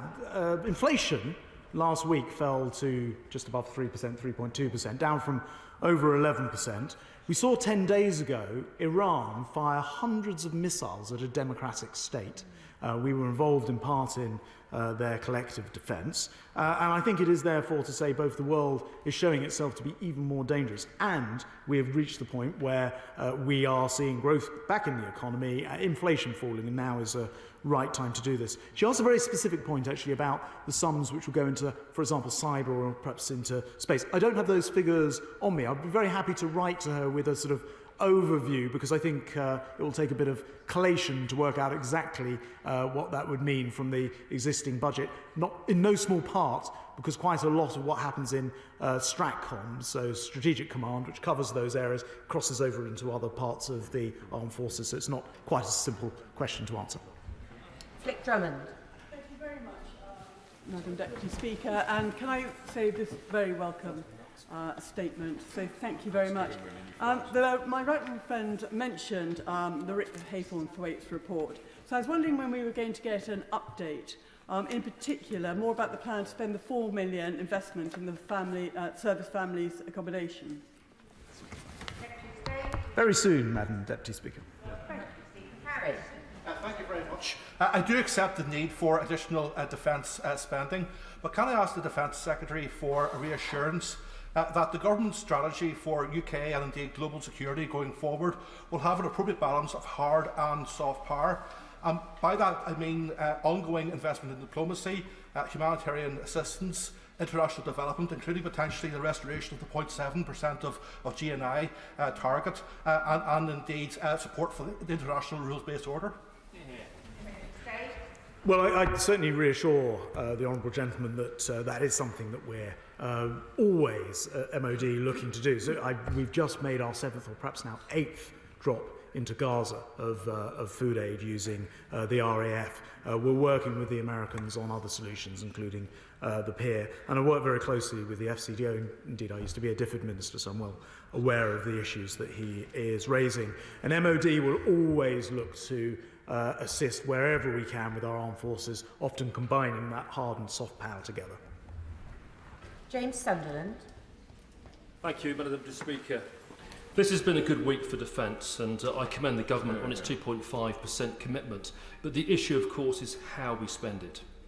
Rather perhaps focus on exquisite exclusivity, or heaven forbid, indulge single-service bad behaviour, could the Defence Secretary please confirm to the House that the money will be spent on plugging existing capability gaps, on better operating the platforms that we do have, and ensuring that we have the activity, the resilience, and also the sustainment to make sure that our forces maintain and enhance their world-leading, persistent global posture?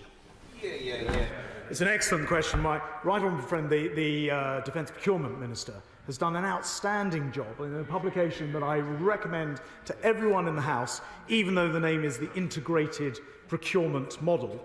It is much more exciting than that sounds. It has, for example, already been the new model responsible for bringing forward the procurement of, again, the Dragonfire by 5 years, because rather than trying to create some exquisite, unbelievably complicated, never quite right piece of equipment, this will instead bring things into the field and then allow them to be spiraled, developed further. So my honourable friend's absolutely right about the way that we're going to use this money much more intelligently in order to make sure we get kit into the field and then expand and improve it from there. Okay. Thank you, Madam Deputy Speaker. While welcoming the 2.5 The modus operandus of this particular Secretary of State is to come to this House, announce billions of pounds to get people salivating about it, only for it never, ever to happen. Northern Powerhouse Rail, HS2, we know it, the country knows it, the brass knows it. So, the Times is reporting that we're going to fall below 70,000 full-time equivalent troops. Where will we be in terms of boots on the ground in a year's time, Secretary of State? Right. I should say to the honourable gentleman that the way this won't happen is if the public go out and vote for his party, because I haven't heard this afternoon that they're committed to making it happen. So if you want to see 2.5% by 2030, vote Conservative. That's what we're going to give you. I think I'll leave it there. Sir Simon Clarke. Briefly want to add my tribute to the late Frank Field. He was an extraordinary man and a great parliamentarian. In welcoming the announcement of the additional £75 billion over the next 6 years, which is welcome and much needed, can I urge the Secretary of State to consider the potential for a fifth successor-class submarine, noting that the patrol times for the Vanguard class are now approaching 200 days. That is not sustainable. It's vital, I think, that we give ourselves as much operational capacity as we can with our deterrent.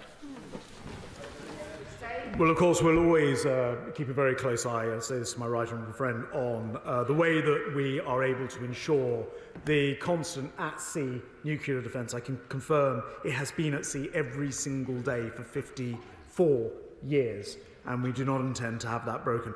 Whether that requires, quite what that requires is a matter for defence study. As he knows, we're committed to 4 ships. They'll be far more modern in the dreadnoughts, and therefore, as with any modern piece of equipment, likely to be with greater reliability as well. But we will not let this country down when it comes to our nuclear deterrent. And this isn't something, as I said in my comments, my statement, just because we're approaching an election. We have always believed in our nuclear deterrent, and we always will.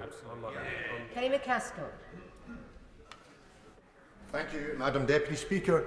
Even Winston Churchill recognised that modern conflicts are fought by peoples, not by armies. Hence why the NHS and the welfare state were the genesis and formed from World War II. Yet now, while military spending is increasing, public services are collapsing. Is it not as important now to wage war on poverty on home as it is to prepare for war abroad? And if there requires to be an increase in the military and defence expenditure, surely that should come from the cancellation of the failed Trident project that is impoverishing the military services, rather than from public services. Why should the people pay for their wars? I quite literally, Madam Deputy Speaker, could not disagree with the honourable gentleman any more strongly. I know that even in my time as Defence Secretary, there are decisions that I've made that if we had not had the nuclear deterrent, I would have hesitated in making. It protects us every single day in ways which aren't always immediately obvious to everyone. And the idea that by not investing in our defence, we would somehow be safer, that somehow all that money would be available to invest in all these other public services is, I think, to misunderstand the first principle of every government. We are here to defend the realm, without which there would be nothing to pay for internally, because we wouldn't be safe externally. Sir Edward Lee. In the 1930s, a wise government ensured that RAF airfields were upgraded and improved, and that saved us from extinction in 1940. Well, if we are to be on a war footing, will the Secretary of State remind the Home Office that it is their duty to maintain the best runway in Europe, 10,000 feet long, at RAF Scampton, instead of letting it rot at present? And if they're incapable of doing it, will they hand it over to Scampton Holdings as soon as possible, as we've argued for 15 months, so it can be used, improved, and be available for a future emergency? Well, my right honourable friend is speaking to the converted as a keen pilot. I agree with him entirely, and in fact, it usually works the other way around, but I will offer him a meeting so that we can discuss RAF Scampton and its long-term future rather than the short-term in more detail. Jane Kitchen. Thank you, Madam Deputy Speaker. Coming from a Labour family, it is important to me that Labour are also wanting to reach 2.5%. Our ambition is no less than the government. The Defence Secretary has said that this defence spending increase will be funded in part by big cuts in the civil servants. So, how much of this cut will be in the MOD civilian workforce, and will the RFA be exempt? Well, firstly, can I welcome the Honourable Lady's support for this package, for the 2.5%, and gently suggest that conversations with her own front bench would be important at this point in the interest of national security, that both sides sign up to 2.5% by a deadline, which we note this afternoon has not happened. She asked a specific question about the reduction. It would be 10,000 reduction by 2028 in the MOD. Just to be clear, this is from about 60,000 to 50,000. I personally believe that is exactly the right thing to do. If that is helping to pay for our brave men and women in the armed forces out in the country, less bureaucracy and more action, I think that's a good thing. Yeah. Mark Pritchard. For his recent visit to Shropshire, which he referenced, and also welcome his statement, and indeed the statement of the Prime Minister yesterday. This is record investment into UK defence, which will be very welcome in Shropshire. Would he like to take this opportunity to put on record his thanks for all those that work in uniform and civilians at RAF Cosford, MOD Donington, Babcock, and indeed RBSL BAE Systems, which he recently visited, and confirm that the UK's defence and Shropshire's defence is secure with this government? Well, I warmly join my right honourable friend in sending exactly that message. As he says, just last week, I was up at looking at the Challenger 3 coming off the production line, the first prototypes, in his patch, and my only regret was that I wasn't able to see him at the same time. Deirdre Brock. Deputy Speaker, my written questions this week uncovered another worrying increase in nuclear safety events at nuclear weapon sites in 2023, with the first Category A safety breach in 15 years at Fast Lane and the highest number of Category B incidents since 2006. Category A incidents defined as those that had an actual or high potential for radioactive release to the environment in breach of safety limits.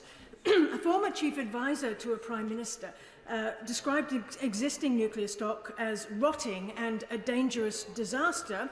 Can he tell us how much of this extra spend will go towards ensuring existing nuclear sites, at the very least, don't deteriorate further, threatening the health and safety of armed forces, staff and surrounding populations?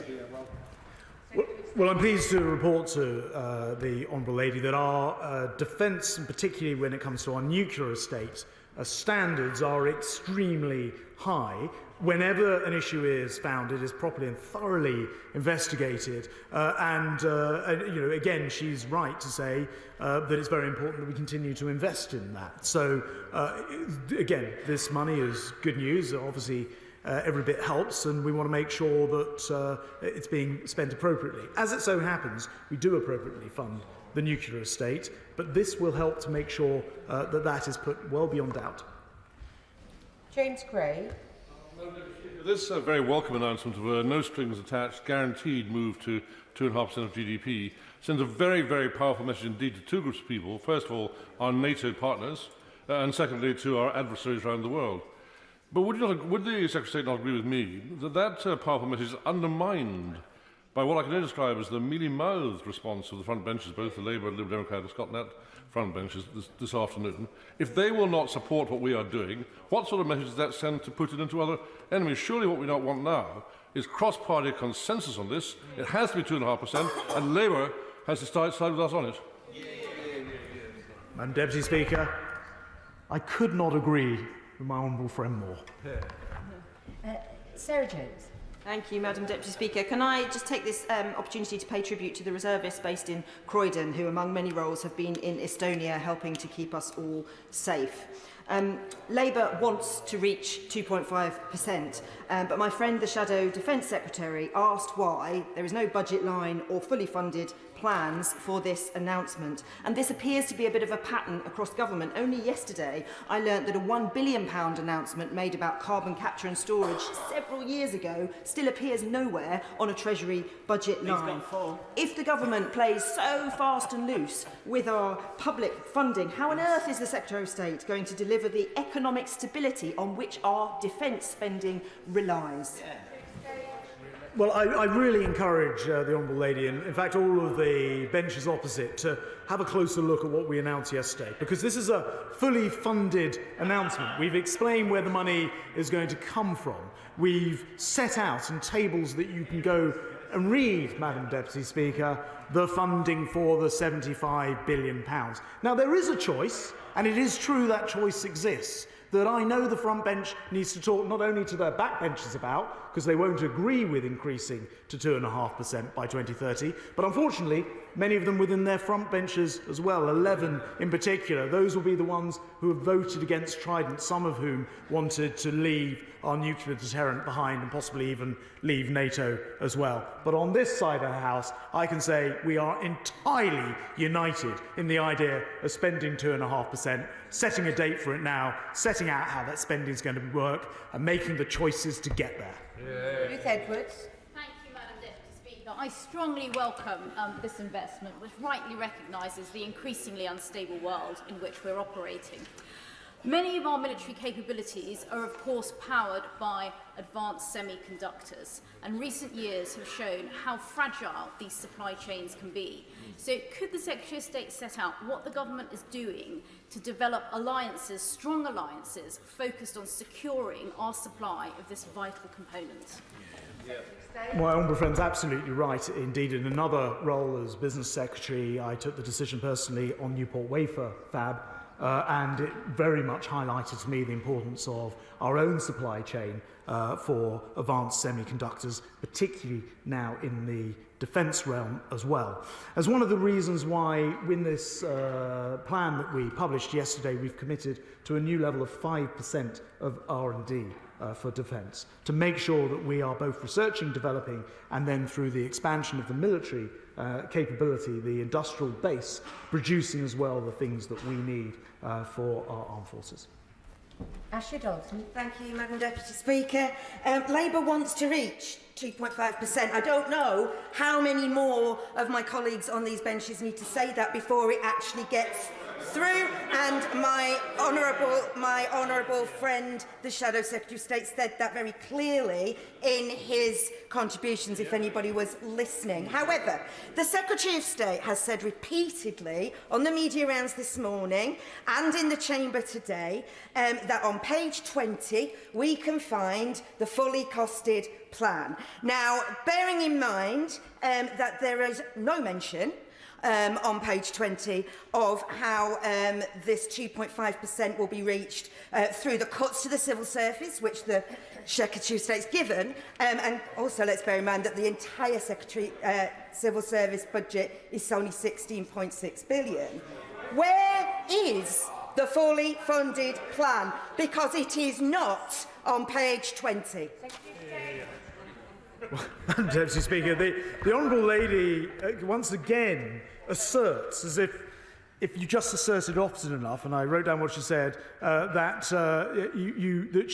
their side, she says, wants to reach 2.5%. You can't just assert it. You have to actually will the means to get there, and I did not hear that from the front bench this morning. They did not say that in response to the announcement yesterday. Now, as in all normal cases, and particularly through spending reviews, the Treasury will set out all of the numbers going forward, but the fact of the matter is, the figures published yesterday show £75 billion more being spent, actually 77 billion, being spent from this year through to the end of the decade, in part paid for by 72,000 civil servants being removed from the system so we get back to where we were before COVID. Now if Labour doesn't want to follow that particular approach, they have another one they could follow, but she can't just assert that they agree without actually explaining how they're doing it.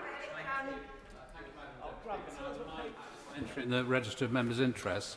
I also warmly welcome this increase to 2.5% of defence spending, and I congratulate my right honourable friend and the Prime Minister on the leadership role they're providing to NATO. Could he elaborate a little bit more on the balance of where this extra money will go in terms of meeting the existing challenges in the equipment plan and introducing innovative new capability through the new procurement model that he was commending to the House earlier?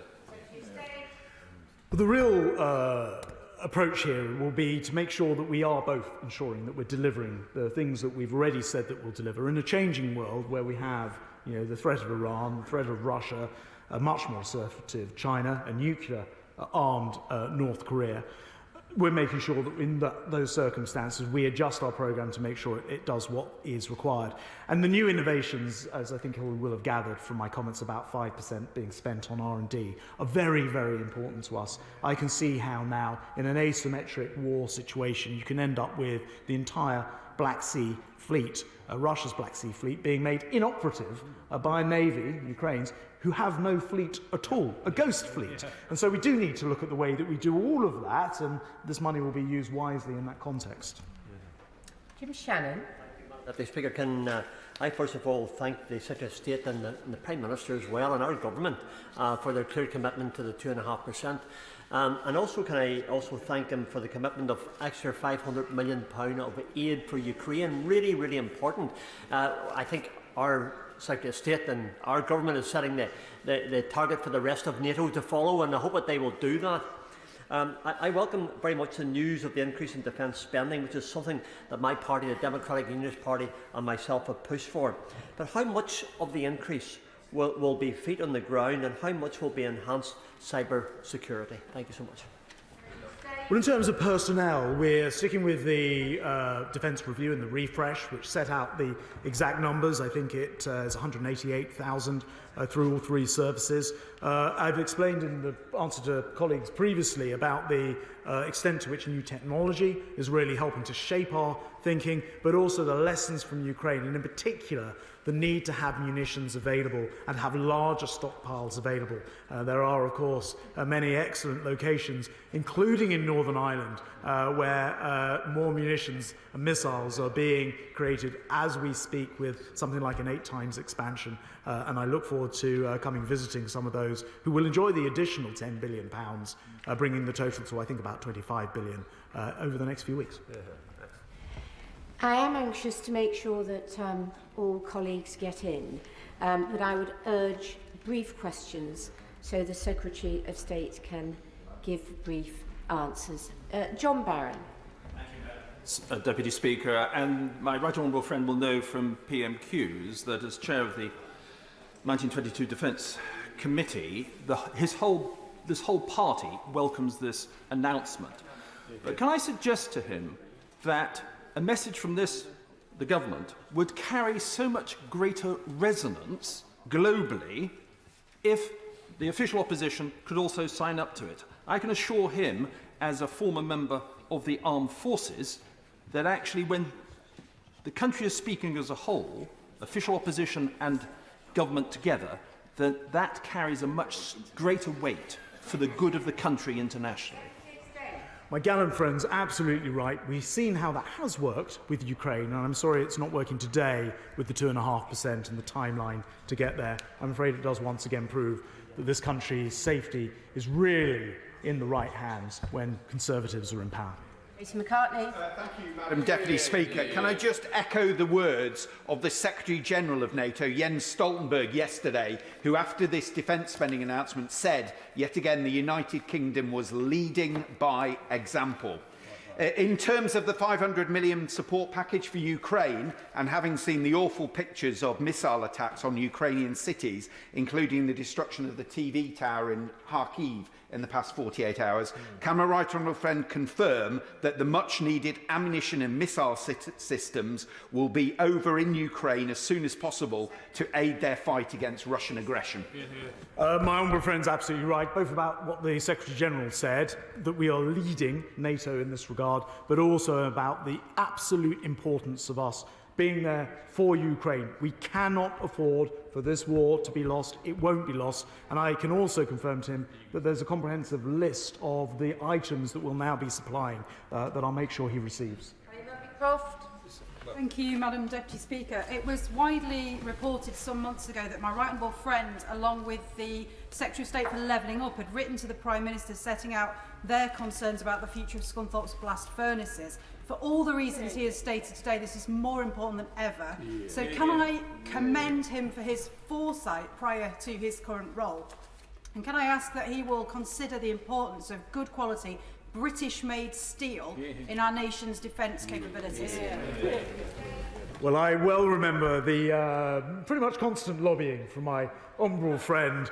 She's a great champion for her steelworks, and of course her comments about the importance of British steel being used in British defence is taken on board. Madam Deputy Speaker, the statement today absolutely answers the widespread assessments of the increase of risk in the world, and we should all be grateful for that. Could my right honourable friend confirm that he, the Foreign Secretary and the Prime Minister are also discussing with our European partners in NATO their contributions, and could he let the House know how important this is both to the current US administration and any future ones' commitment to NATO as well? Lastly, does he agree with me that innovation from the private sector, like Roke, which has recently opened an office in Gloucester, is going to be an important part of our defence procurement? Well, he's absolutely right about ensuring we use this to persuade other NATO members to do the same thing. I can tell him that I was pretty proactively speaking to and texting my colleagues throughout NATO and beyond on this just yesterday, and receiving very encouraging responses. And I look forward to hearing more about the company in his constituency. Andy Carter. Thank you very much, Madam Deputy Speaker. Can I congratulate my right honourable friend and his ministers for the work they've been doing to reform defence procurement, rightly given the significant increase in spending announced by the Prime Minister.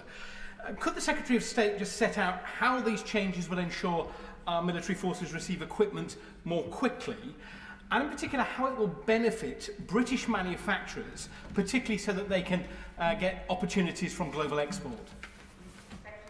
Well, on that last point, the integrated procurement plan, brilliantly created by my honourable friend, Minister for Defence Procurement, has ensured that export and the exportability is a key part of the contract.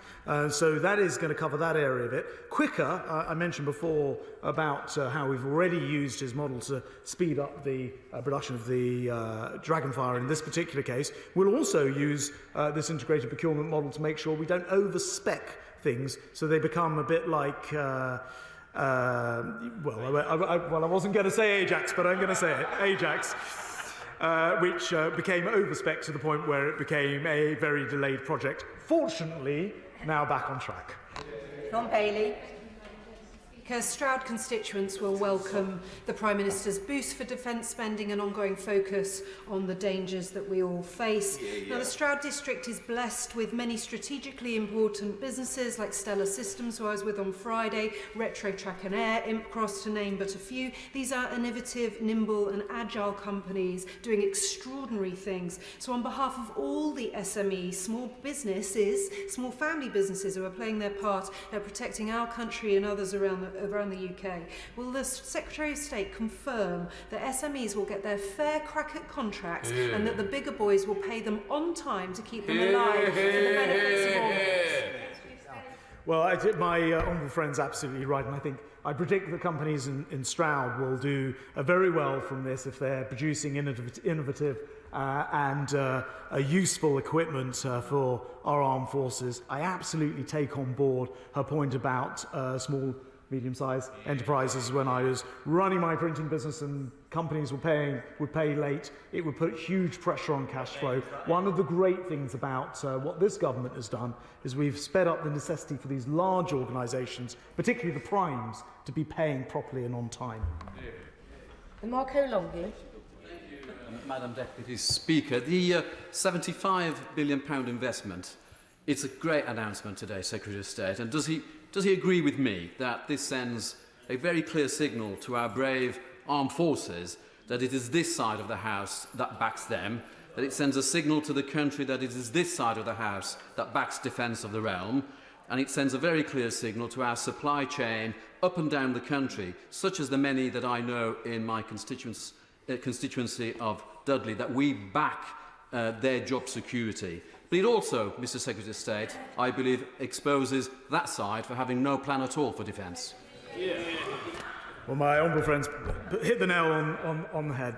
The Prime Minister made this announcement yesterday in front of British troops out in Poland doing incredible work. I think the reassurance of the idea that there is a period of time which leads to the 2.5% with the first increase coming immediately really helps them to do their job, because they know that they are wanted, trusted, and that we honour their work. I agree with other comments that have been made. It's a shame that's not entirely cross-party. Stevenson. Madam Deputy Speaker, I warmly welcome this announcement.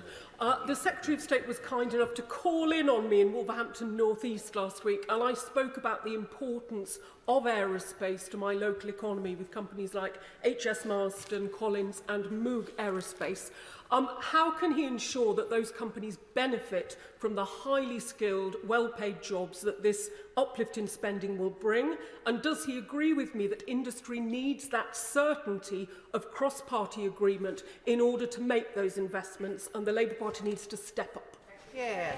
Very much enjoyed my visit to her constituency, and she was indeed telling me about the defence companies that are so vibrant in her area, and I think the future looks incredibly bright for them, given the amount that we're investing, given that defence is typically an extremely well-paid profession with enormous ability for new apprentices and graduates in particular to be recruited, and so I think her constituents will be very happy about this announcement.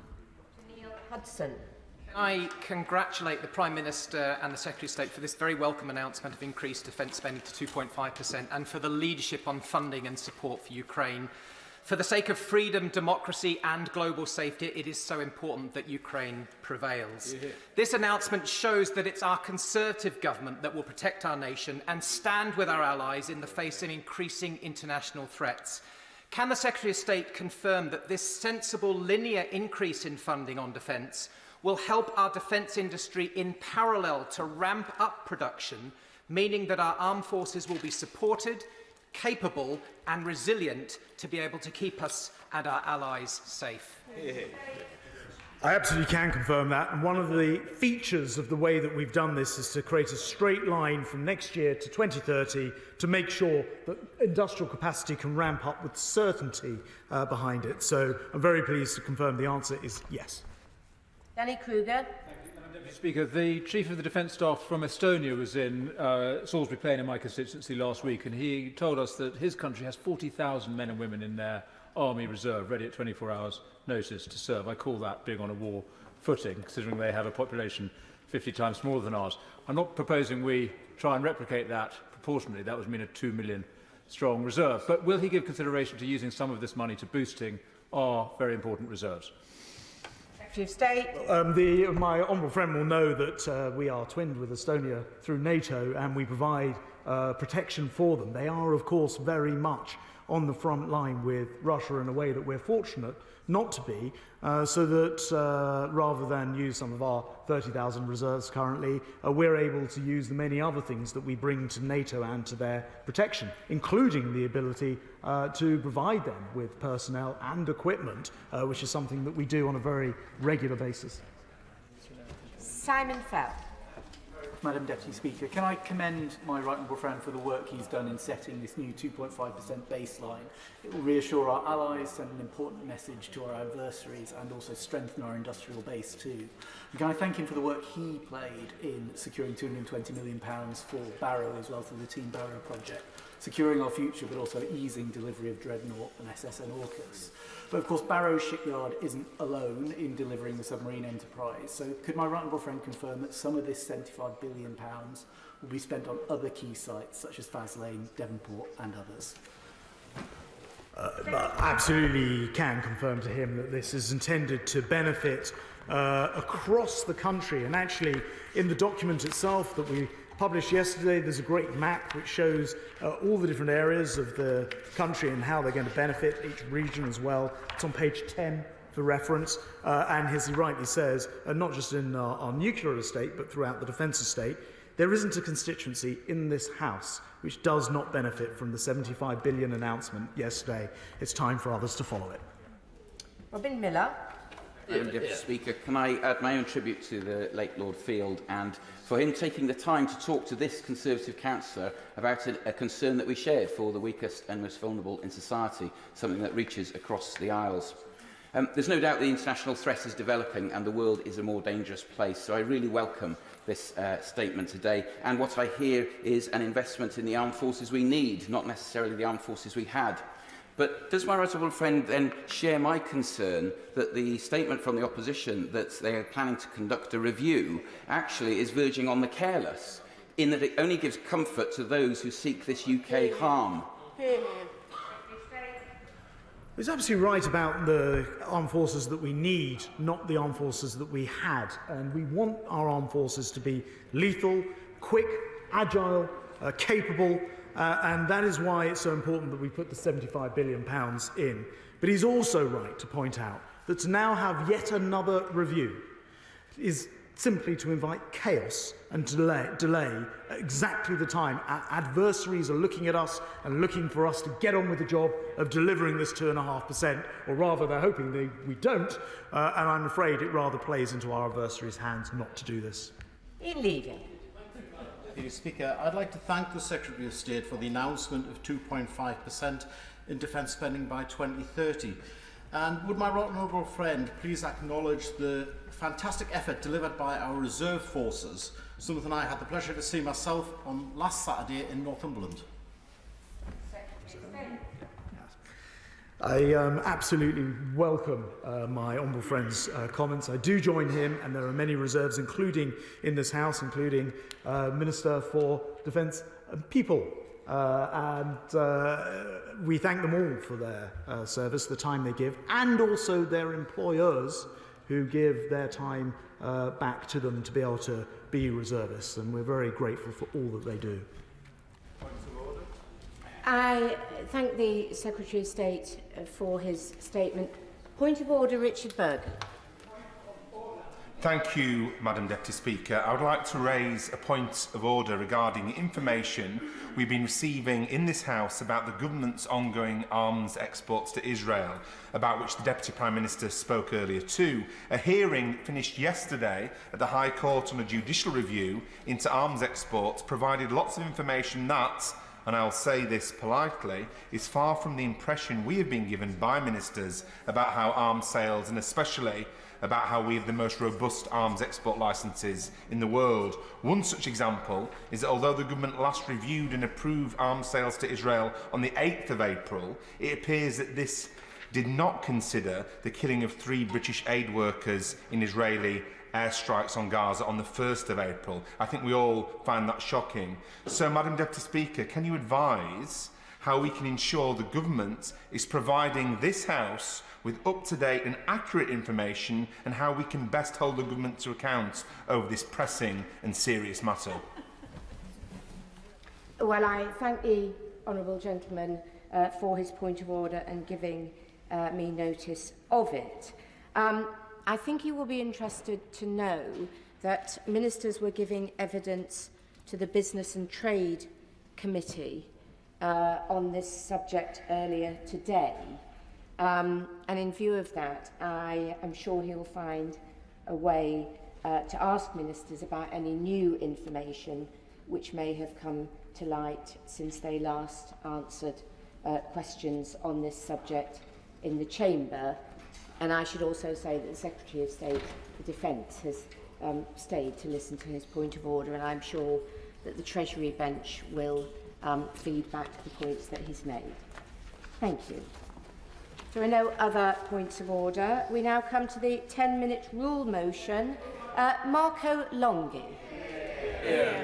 Thank you, Madam Deputy Speaker. So I beg to move that leave be given to bring in a bill to require local authorities to maintain a register of heritage public houses in their area and to make provision in connection with the compilation and maintenance of such registers, to make provision relating to planning applications in respect of public houses on such a register, to place restrictions on the sale of heritage public houses, to make provision relating to the nomination of heritage public houses as assets of community value, and to make provision that the listing of heritage public houses and for connected purposes.